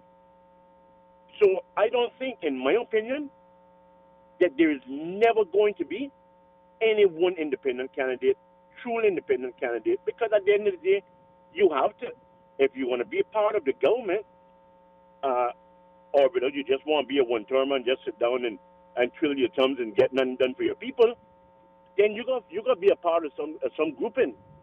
But would you agree, Dwayne? As I listened to you, I was just wondering to what extent, when we look at the word in this context, independent, or the phrase independent candidate, is it a misnomer? And is it then that we're thinking, as you shared, that they're not going to draw at some point and align with others? But is it then that we're saying, let's be forthright, you are now sort of finding your views and values more than just political expediency to align with an alliance or a political party or another group in order to make it, maybe because of political expediency, maybe because of safety numbers, maybe because of funding, maybe because of the weight of certain individuals that are in that group, party, or alliance, easier for you to get to the elected House of Parliament. Can you, though, if you are truly independent, can you not achieve your objectives and then find favor with those members with like minds to sort of sponsor and support your bills, your motions, your causes without necessarily being tied to a political grouping of such? I don't think about this is what I'm saying, Dwayne. It is impossible, unavoidable. Right? We see what happened. We saw what happened during the 2017 election. After the 2007 election, everybody was independent, right? Beside the PPM who who contest as their party, and rightly so. I mean, they are a registered party, right? But then we see when it all unfolded. But at the end of the day, there was a coalition government, right? And still remains up until today, right? Can I read for you then? Okay, go ahead. You go ahead and I'll share this context. Right. So all I'm simply saying is, when I keep hearing people about independence, you got to come in some sort of grouping in order to get something achieved and to be able to get something done for your constituents, right? Okay. So this listener weighs in electronically and shares their thoughts in writing, and I may read one or two of the points verbatim, but just the gist of it says that the whole issue of the party system somewhat, and in brackets, italics and bold, or in quotation marks, sorry, the person says, forced upon us through the adoption of the 2009 Constitution. Independent candidates, to this listener's view, isn't that they're not willing to align with others, is that they're willing to say that they're sharing a perspective independently of being pressured by party politics. Does that then somehow change your perspective of how this listener sees what an independent candidate is, or is it still just games and semantics because of political expediency? Well, I mean, I hear what the listener is saying, right? But okay, Dre, I'll just see if I can, go down this road. Yes, okay. Sir. Yes, sir. So what happens if I'm an independent candidate now? Okay. So I get elected, and I get a call from 10 other guys and say, listen, you join us, we'll give you a seat in cabinet. Okay? So I go now and I go in cabinet. I'm now with the government, right? How independent am I going to be then? Your collective responsibility. You got to sort of collective responsibility. Right. Okay. So I am now confined to whatever you want to call it, whether coalition, whether you want to call it whatever. But I'm now confined to collective responsibility. Yeah, you're constrained by the machinery and the mechanisms of this grouping that now you're a part of, right? That's correct. Okay. So that's what my argument is on this whole thing of independent candidate. Okay, so yeah. Let me then ask then, in this election as it stands right now, seeing, just drawing from my memory of the 19 little chopped up pieces that we disrespectful to cut the country up into, we got ex-candidates, some got only 2, some got more than 2, right? And in that, we're probably going to end up with some sort of alliance, coalition, some sort of grouping of people, because unless I'm mistaken, not one party seems to have fielded a full slate, right? Exactly. It's inevitable. I mean, I think that the Premier, through a statement that I saw, the Premier had hinted on campaigning as a coalition, I believe, or something like that. Alliance or something? Alliance or something like that, right? All the same word, right? And I mean, let's face it, right?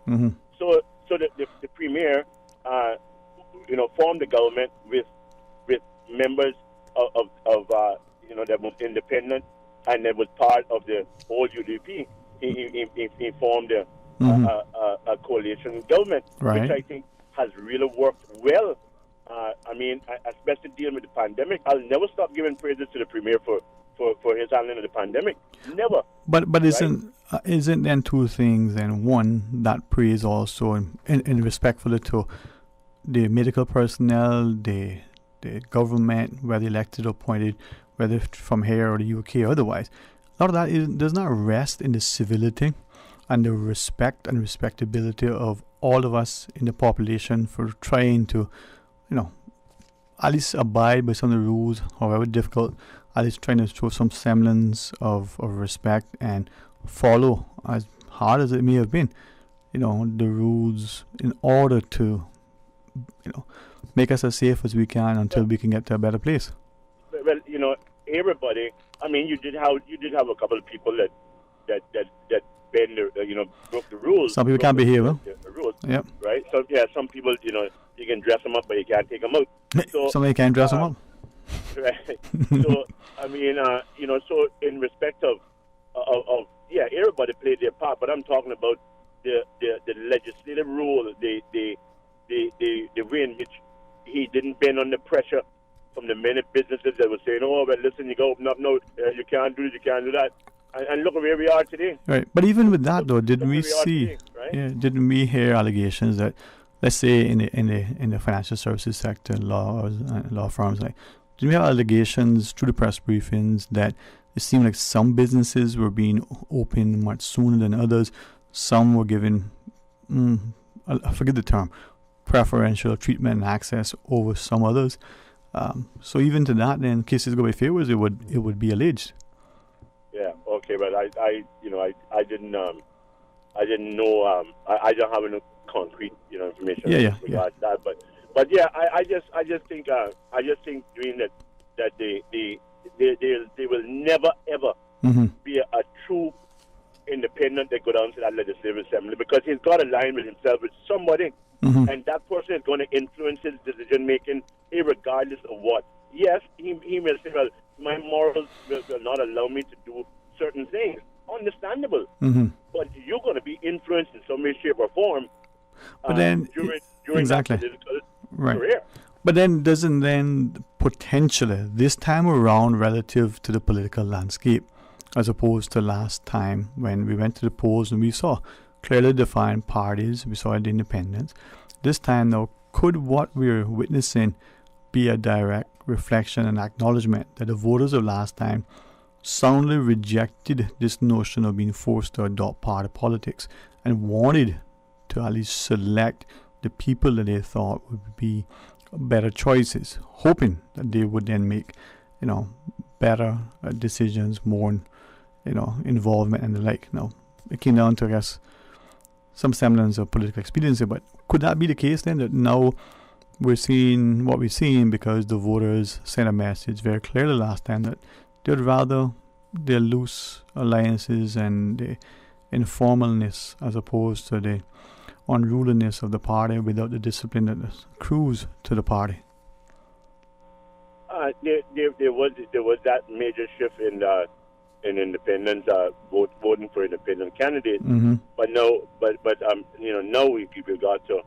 we've got to look at many different factors too. I mean, right. If we don't, is it going to be whether you're bound by that collective responsibility or you're bound by the party principles or whatever.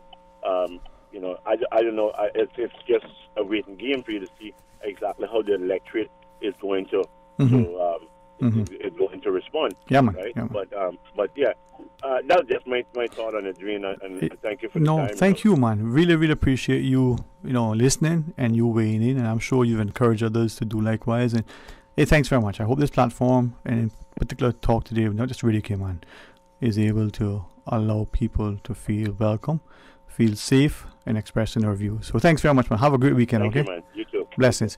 Well, let's pause and take a break. Come on, keep my company. It's a Friday. Friday. We're going to pause and take a break. When we come back, more Talk Today. And now, a paid political message from West Bay West candidate, Mr. Mario Ebanks. West Bay West voters, it's time for enthusiasm, optimism, and hope by your Member of Parliament. It's time for harmony, respect, and decency. It's time for honesty and integrity once again. West Bay West, on 14th of April, please vote for Mario Ebanks. Together, we can restore dignity, build better communities, and achieve positive change. It's time, West Bay West. It's time. The proceeding was a paid political message by West Bay West candidate, Mr. Mario Ebanks. At Subway, we know a meal isn't quite complete without a side, and that's why we're introducing waffle fries. Subway's waffle fries are oven-baked softness with extra crispy edge, giving a satisfying taste to be enjoyed as is or in any of Subway's dipping sauces. Order waffle fries as a side item for $2 or make it a meal deal with any sandwich or salad with a 20-ounce drink and waffle fries for an additional $3 or a 30-ounce or bottle drink and waffle fries for an additional $3.50. Subway, eat fresh. Hi, I'm remodeling a bathroom. I have a few questions. Sure. What are some ideas to make my bathroom feel larger? How do I know if I'm picking the right vanity? How do I choose a new toilet or a new countertop? Also, the lighting is terrible. Can I put a window or a skylight? And do I really need an exhaust fan? You've come to the right place. At Brand Source, we custom design kitchen and baths, and our talented design team can help answer your questions. Whether you're looking for a modern, functional family bathroom or a luxurious personal retreat, we'll help create that beautiful space that makes your home yours. And if you're in a rush for a new look and have a limited budget, our ready-to-install bathroom vanities, built with solid wood and countertops of the finest materials, are a quick and easy remodeling solution. For the very best in custom-designed kitchens and baths, visit Brand Source Home Gallery on Dorsey Drive, Industrial Park, Cayman's Kitchen and Bath Center. The Lions Club of Grand Cayman will be holding a prostate and colon cancer awareness meeting at the Webster United Memorial Church Hall in Bodden Town on Monday, 8th March, starting at 7 p.m. Free PSA testing will be available along with a presentation by guest speaker, Dr. Solomon. For more information on prostate and colon cancer awareness, join the Lions Club of Grand Cayman on Monday, March 8th, 7 p.m. at Webster United Memorial Church Hall in Bodden Town. Your Radio Cayman 6 p.m. news, Monday through Friday, is brought to you by Logic. Your life connected. Healthcare Pharmacy, caring about your health for the past 25 years. Radio Cayman's premier health show. Alzheimer's and dementia, are they the same disorder? Yeah, I think that's a very important question. For the Health of It with Tara Bush. For the Health of It with Tara Bush. Is heard on Saturdays at 9:30 a.m. and on Wednesdays at 7 p.m. Brought to you by Healthcare Pharmacy in Grand Harbor, where they care about your health. Transfer and refill your prescription online. Visit healthcarepharmacy.ky or call 947-8900. Healthcare Pharmacy, now with a new and second location in Governor's Square. The new Healthcare Pharmacy in Governor's Square is open Monday to Friday, 9 a.m. to 6 p.m. and Saturday, 9 a.m. to 2 p.m. Healthcare Pharmacy, where they care about your health. Talk today. But I do have some questions. Talk today. Cayman Islands' foremost listeners participation program. Talk today. Because there are more questions than answers. What the public is saying. Waiting to take your calls right now. Sterling Dwayne Ebanks.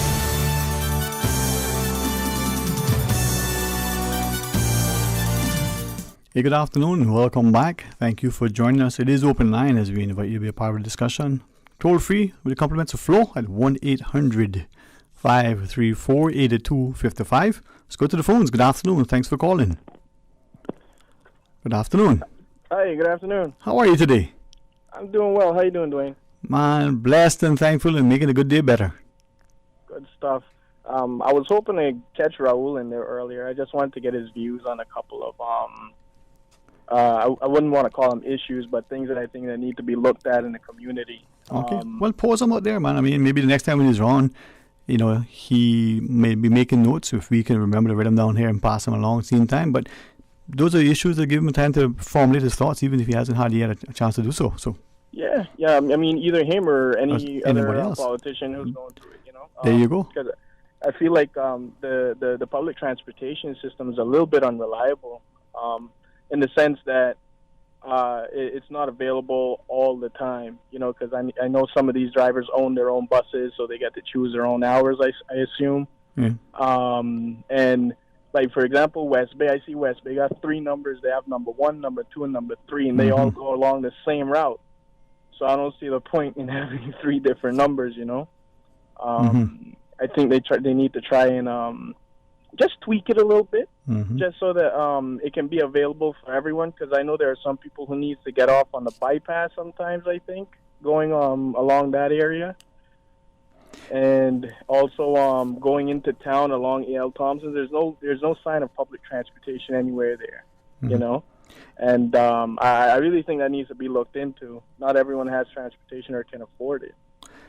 If I may then quickly just step back a second. We talk about public transportation, and I would say that the operators now that we have, you know, for the most part, there are some sadly who may have had their customers not feel, you know, as best as they can, but for the most part they do a great job. My perspective, right?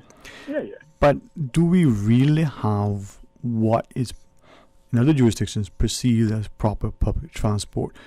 And in answering that, I asked the other question, God forbid something was to happen.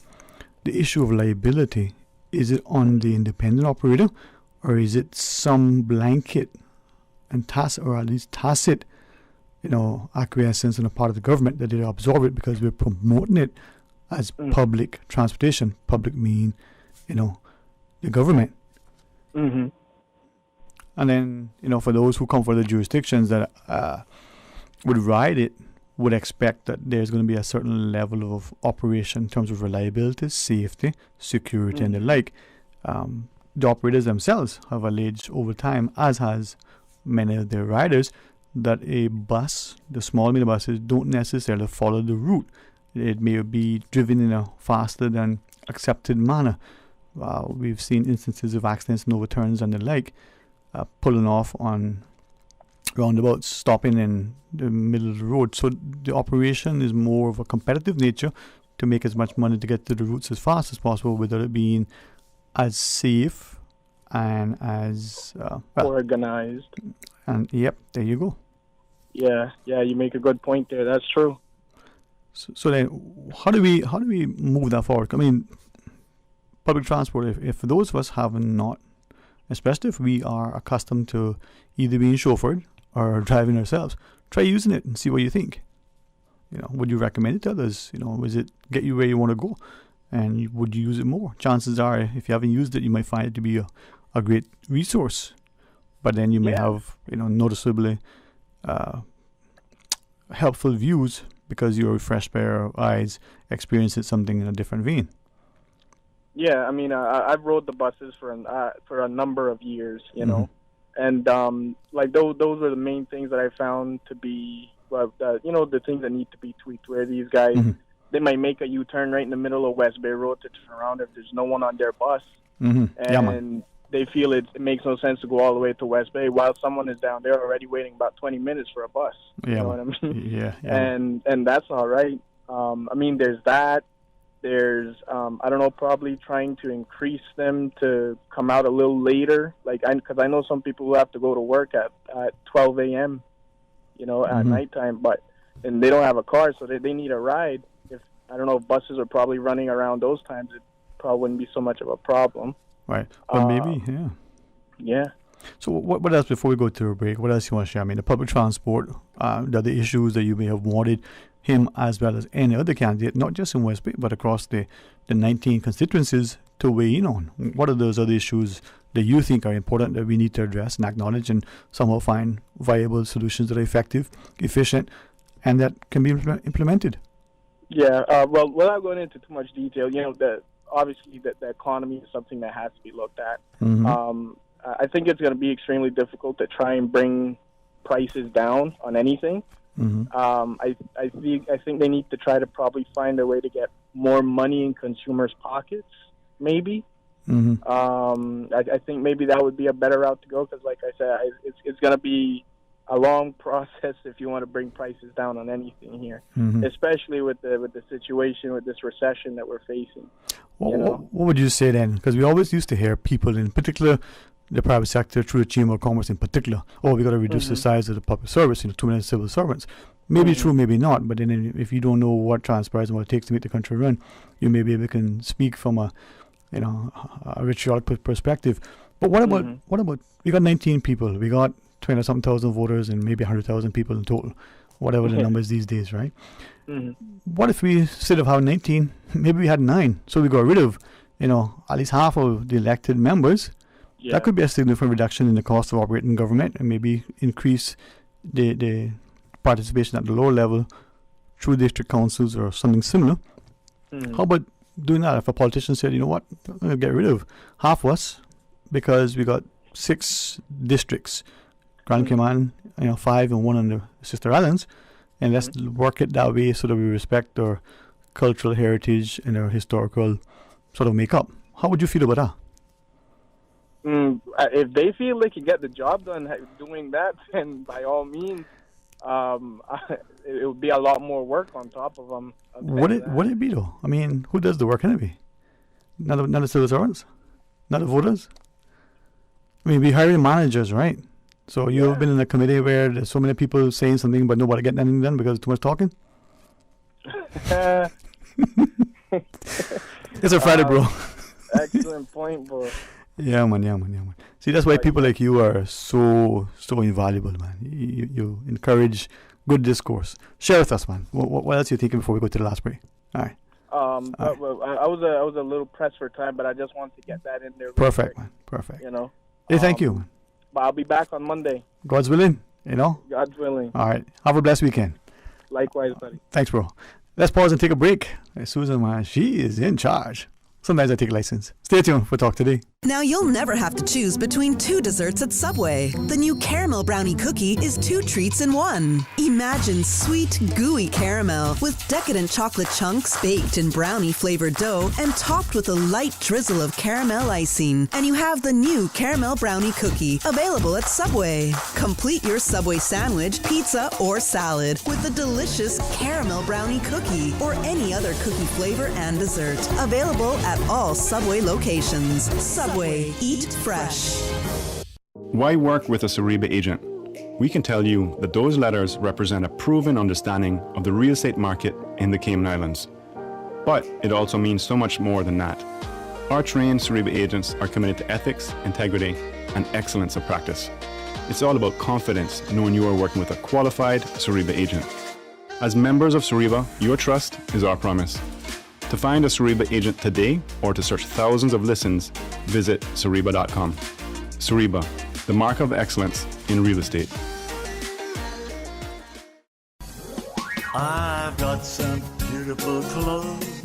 I know just where they go. Puritan Cleaners. Puritan Cleaners would like to remind customers the closing time for all stores is 5:30 p.m. Savannah Countryside, 10 a.m. to 5:30 p.m. Elgin Avenue, 8 a.m. to 5:30 p.m. Puritan Cleaners, 337 Eastern Avenue. Drive-through, rain or shine, 7:30 a.m. to 5:30 p.m. Now 10% off prepaid on $20 orders and up. Household and wedding dresses remain at standard offer. 10% off on prepaid orders. Call 949-7104. Puritan Cleaners. You feel good when you look good. The 7 a.m. news Monday through Friday is proudly sponsored by CG Britke Insurance, Health, Pensions, Life, where people come first. I've got some beautiful You're always a winner at Puritan Cleaners. Put your pickup tickets in the box at any of Puritan's 4 stores for your chance to win at Puritan's big end-of-year prize drawing. You win again by getting 15% discount prepaid or 10% discount pickup within 7 days.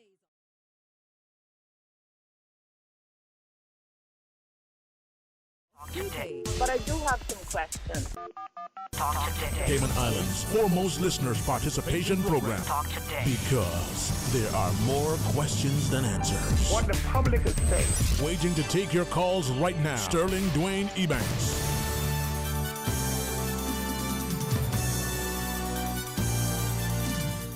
Hey, good afternoon and welcome back. Thank you so much for joining us. And thanks too for that excellent team that we have behind the scenes that makes it seamlessly. It is awesome. 1-800-534-8255. It is open line until the show ends at 2:30. It's a Friday afternoon, and I say, in a day ending in a way, if you speak English, is a good day. So let's make it even better by working together. We go to our phones. Hey, welcome. Thanks for calling. Hello, good afternoon. Mr. Chocolate Man, how are you? Hey, would it be permissible for me to say that I am not only blessed, I'm feeling the blessing, and I pray to be a blessing? How are you? Great. Pretty good. Thank you. All right. Glad to hear that. Thank God, man. Thank God we have health, strength. We have a sense of hope and expectation, and we have a willingness to do the right thing because we're positive, we're nurturing, we're encouraged, and we live in a healthy democracy. Yes, we do. Sir, I don't want to hit on a few things. Of course. You guys was talking about the public bus a while ago. Mm-hmm. You know, those buses are privately owned. So they are. And if anything ever happened, I want to know who the individual is going to sue, government or the bus driver, because The question of liability. They shouldn't have public bus written on those buses because, like I said, they're personal owned, and those guys work according to what they need. They don't go out there and work because they're trying to work with the community and making sure everybody get to work on time and all that kind of stuff. And like the guys say, they next to you turn here and there and they cut their trips short and so forth. And they're supposed to wear a mask when they're driving their customers in a van. And I've noticed that they're not wearing no mask in the majority, as well as their customers in the bus. And talking about the mask, it's still mandatory for the kids on the school bus to wear a mask. And when you had to worry about kids using their cell phones and keeping their shirts tucked in, now you have to worry about them wearing their mask properly on the school bus. And everybody's saying, why they got to wear a mask and the rest of the others mask open? But when they go in the school compound, they're mixing and mingling with their schoolmates and don't have any masks on. But it's mandatory to wear a mask on the bus. Well, I don't have anything against them wearing a mask on the bus and me wearing mine as well. Mm-hmm. But the fact of the matter is, I need somebody in the ministry to come out and tell us, are these kids got to continue wearing masks or what they're going to do? Because then it gets stressful on some days on the bus when these kids come there. And in this practice, the same kid is getting a mask in the morning and getting a mask in the afternoon. And they're not trying to hold any responsibility of a mask. Mm-hmm. And it's been going on ever since August, and August is almost here again. So I really wish that they would say something in regards about the kids wearing the masks on the school bus and not wearing them in the canteen, in the classroom, and on the compound. The kids come out of the classroom, and when at the end of the day, they're hugging up each other, telling each other bye, and sharing water, sharing the candy, sharing the drink, and all that kind of stuff. You know what I mean? Yeah, and if one comes on my bus without a mask, they're not allowed to ride the bus without having a mask on. But anyhow, I'm going to leave that there. I understood you briefly yesterday in regards to the cost of living, and I'm gonna put it raw. The white folks can afford to live in Cayman because they got the money to buy the gas for $6, $7, $8 a gallon. They can go to the grocery store and fill up their carts. And you had something in your conversation in regards to being nice, and which is nothing wrong with being nice. Like, for example, this morning, 6 o'clock, I had two white guys riding bicycle coming back towards Hurley's. And one of them insists that he was going to ride his bicycle in the main lane when he had the soft shoulder. So a lot of these guys come out there and test you. Some wants to use the soft shoulder, and some doesn't want to use the soft shoulder, and then they want to shoot you the bird or crush you out or whatever the case may be. Sterling, I want to know how we can be nice to people that come here and live amongst us, and they can't be nice to us.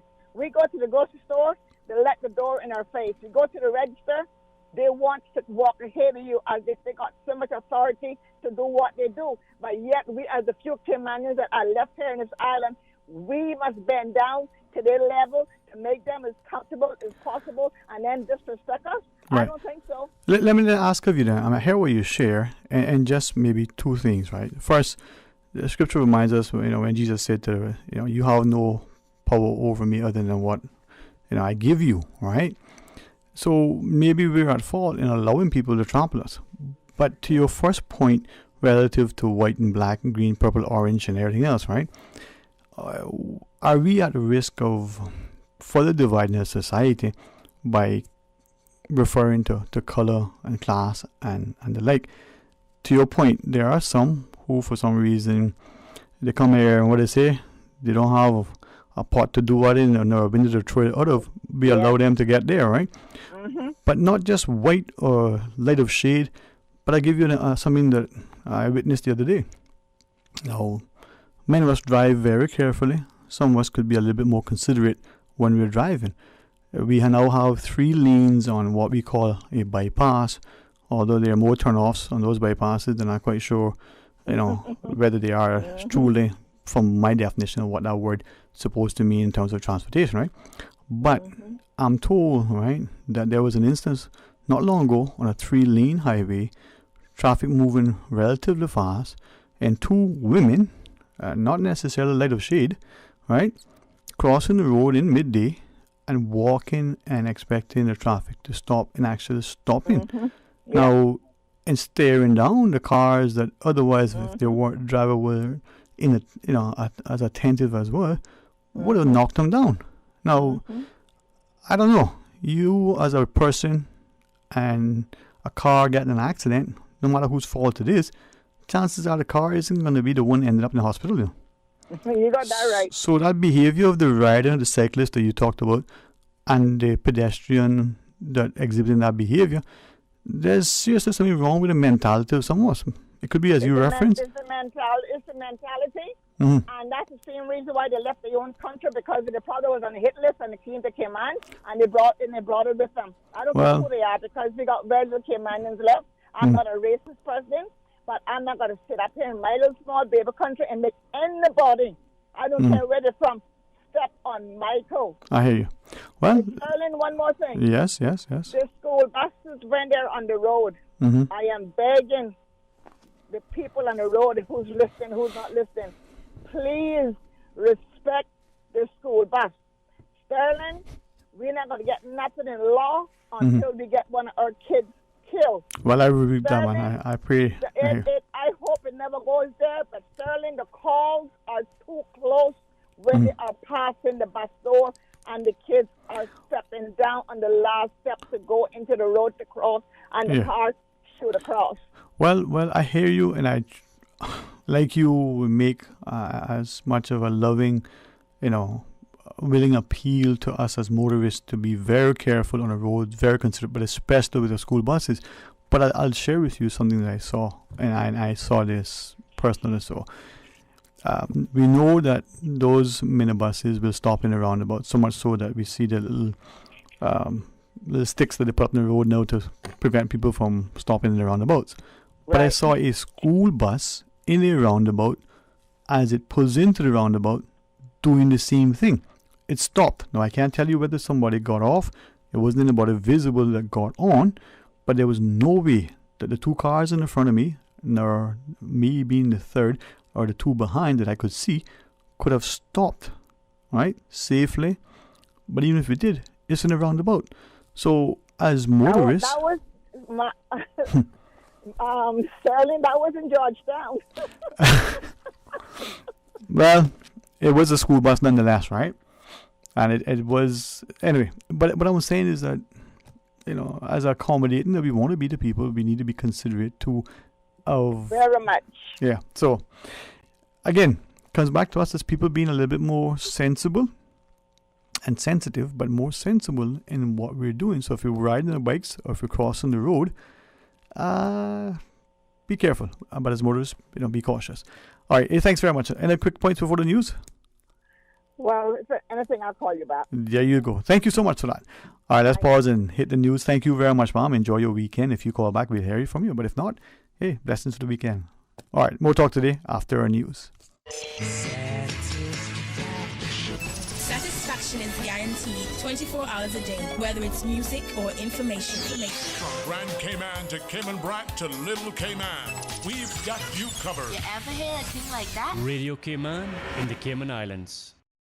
Today's biggest news. Radio Cayman. It's only two species that we have, on the island. Generations present. Your voice, your choice. It is in the best interest of the people of these islands.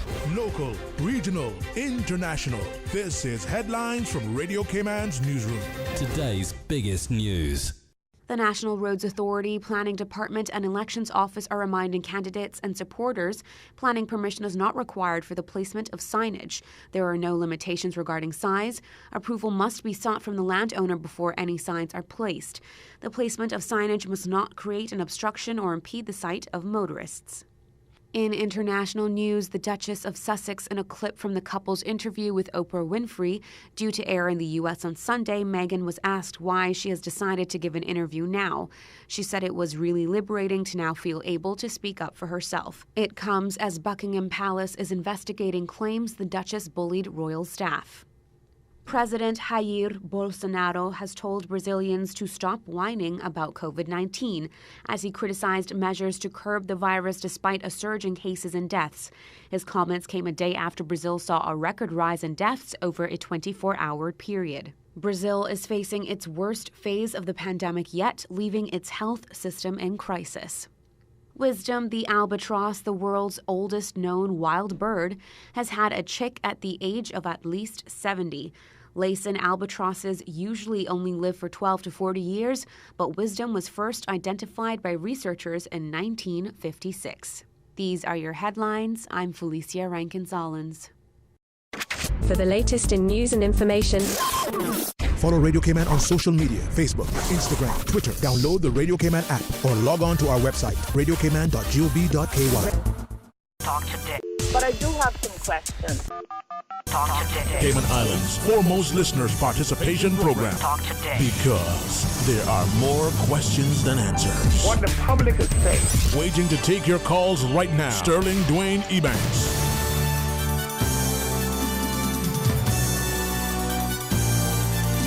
Good afternoon and welcome back. Thank you for joining us. It is Open Line here on Talk Today on this fantastic Friday afternoon as we go straight to our phones.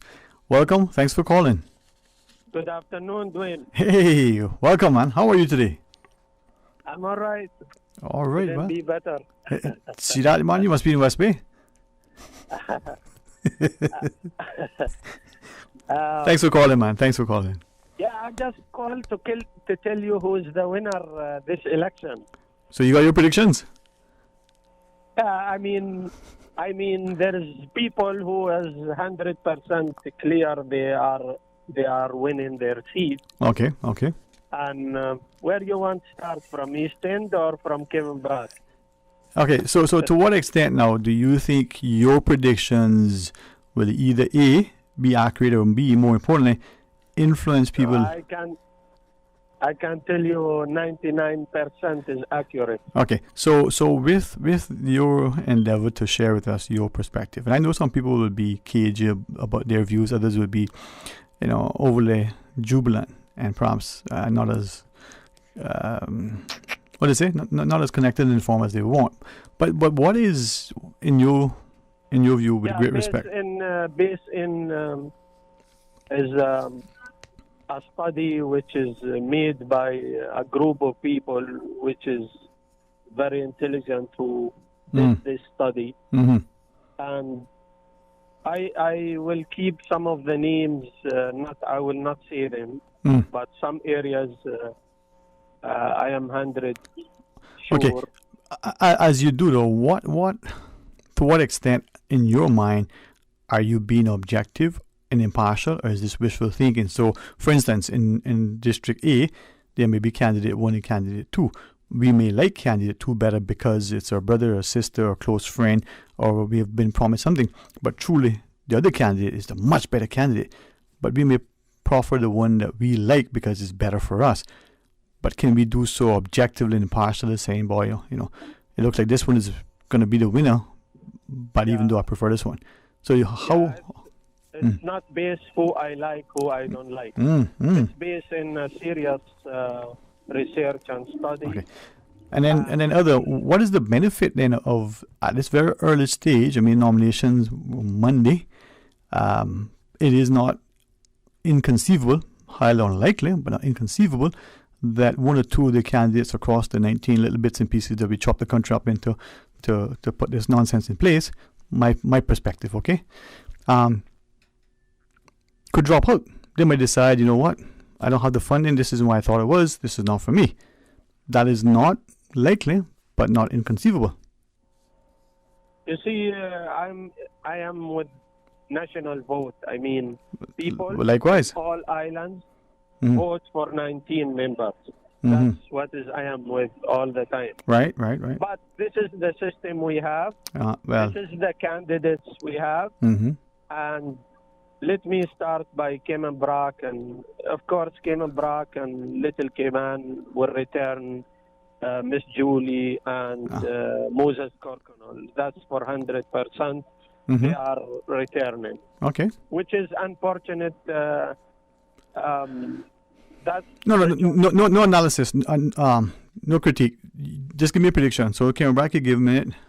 We can get to the commentary later. And I don't want you to take that as a disrespectful or insulting, but you said that. So let's go through the other 17 chopped up areas. Your predictions now. Okay? Start in East End and drive us down to West Bay, as you wish. East End, Mr. Arden McLean. So then come back. Coming back. Okay. Keep us. And then North Side gonna be a change from what I see last night meeting, and from the study I read, I see that J.E. Banks will win North Side. Okay, so that's your prediction. Okay, so we got 4. Give us the others. And we come to Georgetown, of course, Georgetown Central. Kenneth Bryan gonna be the winner of the election in there. Which others do you feel comfortable saying that this is your prediction? And then in Prospect, I think Austin gonna lose, and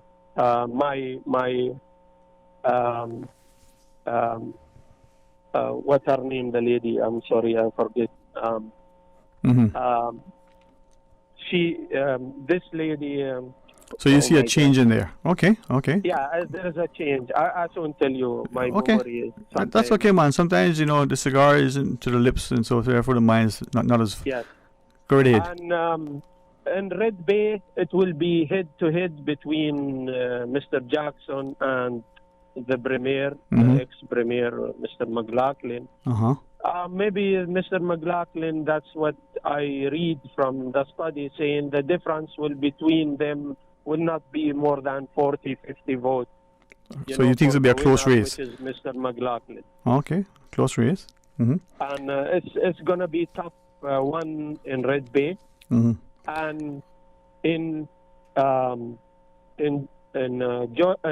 Newlands, it's head-to-head between 3 candidates, which is not very clear until now. Alva Saku, Wayne Banton, and Raul Gonzalez. It will be head-to-head, and there is nothing clear yet. But it's very strongly those 3 candidates are very close to each other, and who is working harder more, he will win the seat, which is I know the name, but I'm not gonna. That's okay. Let's not do that. Still early days. I still need more issues to know. Fair enough. Reveal the name. Okay. In where is Roy McCarter running? I think it's difficult for him. It will be difficult for him. He have competition. He have. It will gonna be head-to-head, and this area is not very clear. It's gonna be head-to-head between him and Dr. Frank, and I think it's early to too early to call. Okay. Which I know the name, but I will not say it. Fair enough. In Georgetown West, okay. I think 100% David White is very weak. Never done nothing. No analysis and commentary. So Georgetown West, what's your prediction? I just saying the winner will be Mr. Elio Solomon. Okay. In Georgetown West. Pure objectivity there. All right. Between Barbara Connolly and Lindsay, I think Lindsay is not an easy candidate, but Barbara Connolly will win her seat. In Juhu area, which is him and Johan Malmström, I think it's going to be some competition, but I think my thinking is going to be Juhu winning the seat. This is mostly what I think. But I will give you soon next week. I will give you the final list. Okay. Well, once you get it, man, who I think they are winning 100%. But you didn't tell me the seat that I'm running in. Am I going to win that seat, or is that someone? You are a winner all the time. Listen, thank you for saying that. And honestly, I think Dwayne, no matter what I respect you. Thank you, man. Always Likewise. I have you highly regarded. Thank you. Because you get too much pressure about me. I know. Just you? Above the red lines. But listen, I mean, go ahead. Sorry, my apologies. Go ahead, Mike. Yeah, I know they pressure you. That's normal. In every democracy, we have difficulty to speak everywhere in the world. You know, maybe some areas worse. Mm-hmm. You know, in Middle East, the journalist Khashoggi, he entered his country embassy and never come back. Mm-hmm. We have missing journalists, missing people, activists in Middle East every day. Right. And people lose their life. Maybe sadly, if I in the times when I was you there, sir? Prison, luck for not even court order. Right. Just But here is come and take you from your house and lock you for 3 months, 2 months underground. You don't know where you are just because you speak. Yeah. And this is what I pay price in my life. Yeah. This is what as you were sharing that, this is what my prayer is, that the winners overall would be us as a country, all our citizens and the voters, so that whomever we'll return or elect to the House of Parliament, as we call it now, that they'll be there to represent us to the best of their abilities with a sense of integrity and honesty and country first. And maybe as we pray for those of us who subscribe to that mode of instruction and guidance and admonition, that we will prayerfully cast ballots for those people to be guided by that great hand from above, And as you shared, journalism, I don't see myself as a journalist. I think that's a high calling. People with great competence and professionalism and unflappable integrity. Maybe something that is seriously lacking across the globe. Maybe we'll see it being more exhibited here. But thank you, for sharing that thought, my friend. We're going to pause, take our break, return to the phones, and join our callers. Stay tuned. Freedom, Cayman Brack. Freedom, Little Cayman. Soft breezes, blue waters, no traffic. Unwind and rejuvenate your mind, body, and soul. Sister Island Staycations, a taste of freedom. Discover all that our sister islands have to offer.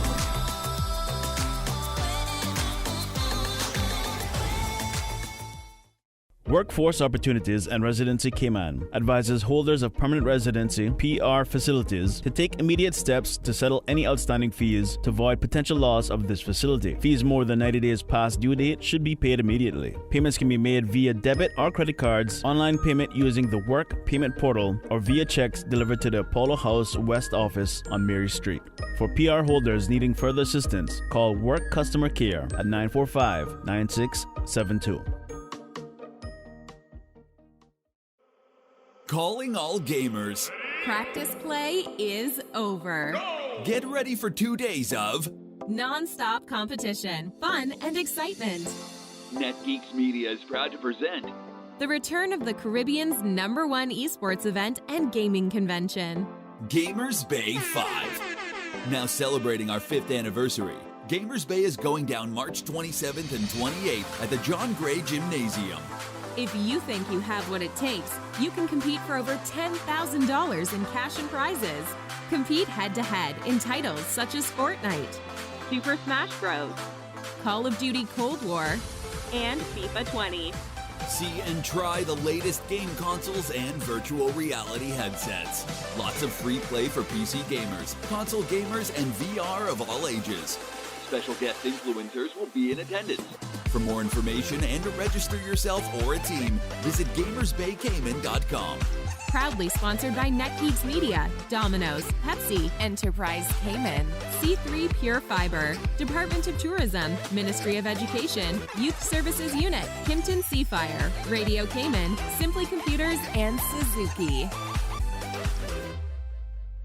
The Tuesday and Thursday edition of The Business Buzz is brought to you by Cayman Medical Supplies, providing quality pharmaceuticals, medical supplies, and consumer products to healthcare providers, retailers, and ultimately the patients at a reasonable rate in a friendly, caring, and timely manner. Cayman Medical Supplies is located at number 93 Smith Road, Windward Center. Telephone 949-6211. Can't nobody make me do it. Can't make me do it. Drinking is bad, it can make you really sad. It can also make you mad. It can damage your brain, it can make you go insane. It can damage your heart, it can make you fall apart. Can't nobody make me do it. Can't make me do it. Alcohol sucks, doesn't quack like a dog, makes you go mad, and their attitude is back. Alcohol slurs your syllables. It doesn't make you invincible. Song written by UTU Teens. Message brought to you by National Drug Council and Radio Cayman. Talk today. But I do have some questions. Talk today. Cayman Islands' foremost listeners participation program. Talk today. Because there are more questions than answers. What the public is saying. Waiting to take your calls right now. Sterling Dwayne Ebanks.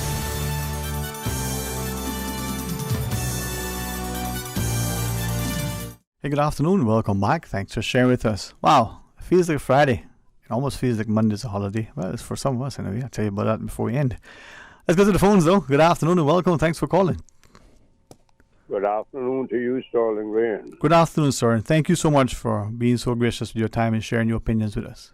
Yes, I appreciate that. Thank Yes, you. sir. Yes, sir. Your media just got out of his vehicle and left his radio on.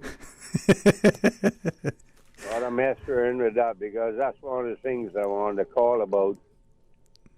That we have to do something about this new noise coming from these powerful stereo systems. I love music. My son plays music, as you know, is Eden. Very talented indeed, yes. Yeah, but we've got to do something about it. Early in the mornings, it's pounding. Hardly can call that music. Pounding away, and very early mornings are not when church service is going on Sundays. I have no respect for that anymore. Funerals going on. I've heard it passing by, and I've had to speak to people passing by a church with these things pounding. But in the 2, 3 o'clock in the morning, very, very loud, and so forth. I heard someone, my friend here from Cayman Brack, he called in to see show this morning about that. And there is a law against it, but we've got to enforce that law. It's gotten to the point where it's not acceptable anymore. We've got to do something about this. What I wanted to say to you, yes, sir, Sterling, is that with regards to what we were talking about yesterday, protecting and preserving our heritage. Everyone was getting around to the same thing I said, but disagreeing with me when I said we will have to put little villages on each district. That's the only way I see to yes, sir, to protect it and to keep our heritage going with some consistency. It's have these, you can call them reservations. I just use that similarity with what the United States did because they realized it a long time ago. Preserve it. That that young man has driven off. If I wasn't on the phone here with you, I would have. I can imagine. Laid into him with that nonsense. I can only imagine. To have respect. Yes, sir. We learn to have respect for old Caymanian way of life, just what we're saying now. Right. Yeah, that's the only way I see to preserve it. We have that land, whether they want to call it Her Majesty's land, the same thing with the breed. So I don't understand where Mr. Mario is coming from. With the beaches, with everything, with crown land. Let us preserve it by doing these villages I think the Frank McFeel also put out the same idea in mind at one time, or said something about that also. If we have these villages, we can do this. We, like 50 acres of land, the National Trust has a lot of land. It's supposed to be for us, to preserve us, our issues, and to preserve what our wants and desires are. So therefore, to preserve our heritage, because we have 130 odd different cultures here. Are we going to say that we're going to try and preserve a combination of all of those cultures, or are we going to preserve each one in some stand around the country that you have a permanency? There will be a little shop open to say this is from the Philippines, this is from Honduras, this is from wherever, or this from Jamaica, or this from Africa, or some part. Africa is a huge continent, so there's a lot of different places. Yes, sir. There, and this from Australia, this from whatever. And there's lots of Europeans here. We would end up in some chaos here, really. Just say we preserve our culture. Those who want it, they can have their nights, they can have their parties, they can have their little celebrations, they get together and so forth. But preserving our culture would be a permanency if we had a sort of culture village. You can call it anything you want. Heritage village. We were going to do something. Yes, like sir. that. Yes, sir. Yes, sir. And this is what I'm talking about. We had big enough space for you actually to farm, small farming, and you'd have your thatch going on. You'd have your thatch work. You'd have be building some boats, cat boats, and building, maybe even try to build a schooner or, a small model of a schooner, something maybe 30, 40 feet that you can take on a tractor trailer and put into the, what would really be like a yawl. Right. So forth, or a ketch, and show these things. We could do it. It can be done. Hey, thank you, sir. Respectfully, as we take the other callers, would you kindly let us just move to the next line? Blessings to you for the weekend. All right, let's see if we get the rest of our callers. Good afternoon. Thanks for calling. Yes, good afternoon, sir. And to you, ma'am. Good afternoon. Looking at what you throwing out through the window, how about this one? One honey in front, one behind. Uh-oh. Hey. You never hear that one? You know what? We don't hear a lot of things anymore that we used to hear, but some of us have forgotten, huh? I can try not, but I don't know nothing else, so here we go. Indian giving the call, huh? I am confident in who I am, and nobody can quantify me. I want them to understand that, okay? All right. But one honey in front and one behind. I go on. You'll be blessed, man. Thank you. All right, good afternoon and welcome. Thank you, too, for calling. Hello, Sterling. Hey, Ram, what's up, man?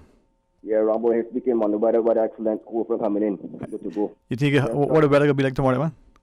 Oh, she good, man. The weather going to make sure it's weather. You think it'll be a little chill in the evening in the Riverton water? Responsibility. Yeah. And now, Sterling, man. we're out for this afternoon now, right? Cayman Brack East, little Cayman. Vote number 2. Yeah, man. Despite education in particular, fundamental, Sterling, we're modern, contemporary times now. So they're right. So, different than now, being on parallel time, right? Like, for instance, now, we came a society, despite the spectrum and demographic, right? People gamble. Civil servant, who knows, right? There's a possibility, Sterling. You're looking at a dice, right? It's out of 7. If 4 there, the top, the ball in 3 is 7. 5 at the top, 2 is 7. Look it up. The possible to free up the thing. Right. Especially the herbs. Okay, yeah. Sterling? Yeah, man. So, differently, I know responsible nobody, right? No blow back. No, you understand? Right. Yeah, I don't care about no repercussions or you're really, you understand? Follow you. I vote every general election. I vote, right? That way I tend to remember up. You understand? I get a back too. Yeah, man. I hear you, man. You have that democratic right. You registered and you exercise it. Yeah, and it's starting, you recall 2 years ago in the studio, that Friday. Yep. You know, I come unorganized, but it's a good show. Excellent show. Excellent. Exactly. Appreciate you doing that, man. Good show, but you know, something differently. We got to look out modern times. Yeah. With the Brexit situation, that's the fiasco. With the EU and the grey list, that's the same regime. You understand? So people like I say again, people always understand, right? The opposition. But you go to dictionary, you never find overstand. I always overstand. Certainly have a good day, man. Blessings to you too, man. Enjoy your weekend. Be safe, and I hopefully get to talk to you as much as you have time to share with us. All right. Blessings, my friend. All right, a couple of comments from our WhatsApp. Let's share with our listeners. Say that, you know, the dirt that these people play and call music is nothing but filth. And if the government wants to make money, you know, they can come to the BRAC, the speeding, the noise, and all the rest. You know, only the good Lord knows what's happening. And another listener shares, when we're talking about the school buses, wants to understand, you know, why the school buses aren't authorized or just don't let the vehicles that have waited for the children to exit, just let them pass the school bus before the school buses take off again. Maybe that'll make it safer. Again, it comes to consideration and understanding, but I think it also comes from a place of us as being motorists to first understanding the law is that as the school bus stops, well, even if it wasn't a law, maybe we would be smart enough to say, okay, probably the next outcome would be people could get on and get off, right? Just like I'm sure we've all been told this, if you see a ball bouncing across the road, maybe a child or somebody's going to be chasing behind the ball. It could be a dog, but it's still a life. So perhaps it even comes down to even a further thing, obeying the speed limit. Have you ever tried crossing the road in a 25-mile-an-hour zone? The car is 100, 300 feet away. If that car is going the speed limit, you could probably take a chance and safely cross the road. Now, two things at play. If that car is exceeding the speed limit, it's going to get you much more quickly, and it could mean that you could either get hit or somehow suffer an injury trying to escape the oncoming car. Secondly, if the roadways, as we've made them recently, are increasingly wider and wider, is that safer for drivers? Does that increase the propensity to speed? Is it perhaps, you know, safe for the motorist now, or the pedestrian trying to cross that 2 or 3 or 6 lane highway as opposed to that narrow carriageway? Just a thought. But again, sense and consideration, respect, and, you know, a sense of care, concern, and compassion for one and the other. If you were like me and you were listening to Radio Cayman earlier and you heard the good music being played before midday news, you know, the Shaggy was up and there's a lyric, you know, in it. Despite the song being what it is, you know, you take this particular line that says, you know, who's going to have your back in the long run, you know, when it's all done. And maybe we play that to the political landscape, we play it to our friendships, we play it to so much. I believe music is powerful. I love almost all sorts of music. A friend of mine say he loves all people and even like someone. Well, let's find a little bit more love for each other. And I appreciate the love that you're going to extend to, you know, Mr. Art come Monday, because love has been extended to me that I can get to take the day off on Monday to engage in some other endeavors. So, God's willing, it'll be a great weekend. I get the chance to take a little, you know, break on Monday. Mr. Art will be here. We'll have a chance to engage him in the morning for the record and come back to join him again in the afternoon for more talk today, while I go on assignment, as we call it these days. Hey, have a wonderful, blessed, productive, and enjoyable weekend. Continue to then get engaged and be involved and informed in the political process. Remember, as a registered voter, for me, and I trust that you don't take it in a very disrespectful manner, but for me, it's a prayerful approach to, you know, casting that ballot. For me, like the caller earlier who talked about, you know, would want more of a say in our national political landscape by having a national vote. Well, we don't. Will that ever be? Who knows? But for now, we're going to go to the polls, and in the 19 electoral constituencies, you're going to have to cast one ballot of the 2 or the 3 or the 4, however many, happen to be on the ballot in your respective area. So I trust that, and I strongly believe that all who offer themselves want to do the very best for the country, and doing so because they think that, they have more to offer. They can offer something better. So as voters, we'll vote them as we decide, but hopefully we'll not only remain involved, and I expect the level of responsibility on our part as we help them to remain accountable, but we'll remain engaged so that as a country, we continue to be a safe, healthy, happy, secure, loving, wonderful place that it is, and as all of us continue to work together to make it a socially stable, politically, viable, and economically, just beneficial. And as I look at Miss Susan, she says, "Hey, the day's over, stop talking." Well, this evening, as part of celebration for International Women's Day, there's a book signing over at local Gosville. I can be a part of that as Monday rolls around, and we engage in activities, whether for our youth and the parliamentarians that won't be necessarily taking place anymore, but International Women's Day as well. And we celebrate all of the good comings and goings of being born and being here. Well, that is on Monday. Remember, God's willing, I'm not going to be here on Monday hosting the show, but when you see me Tuesday, God's willing, it's the show to love. Until then, be blessed. Talk Today is brought to you by Subway, open 24 hours in Countryside, Anderson Square in Georgetown, and Centennial Towers in West Bay. And by the Ministry of District Administration, Tourism and Transport. Explore your history, explore your land, explore your sister islands.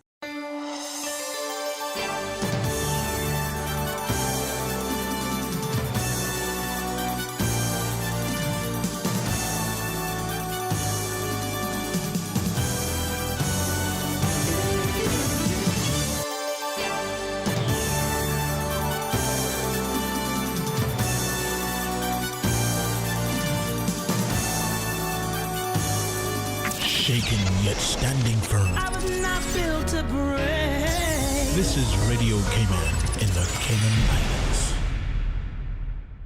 After all that talk, sit back, relax,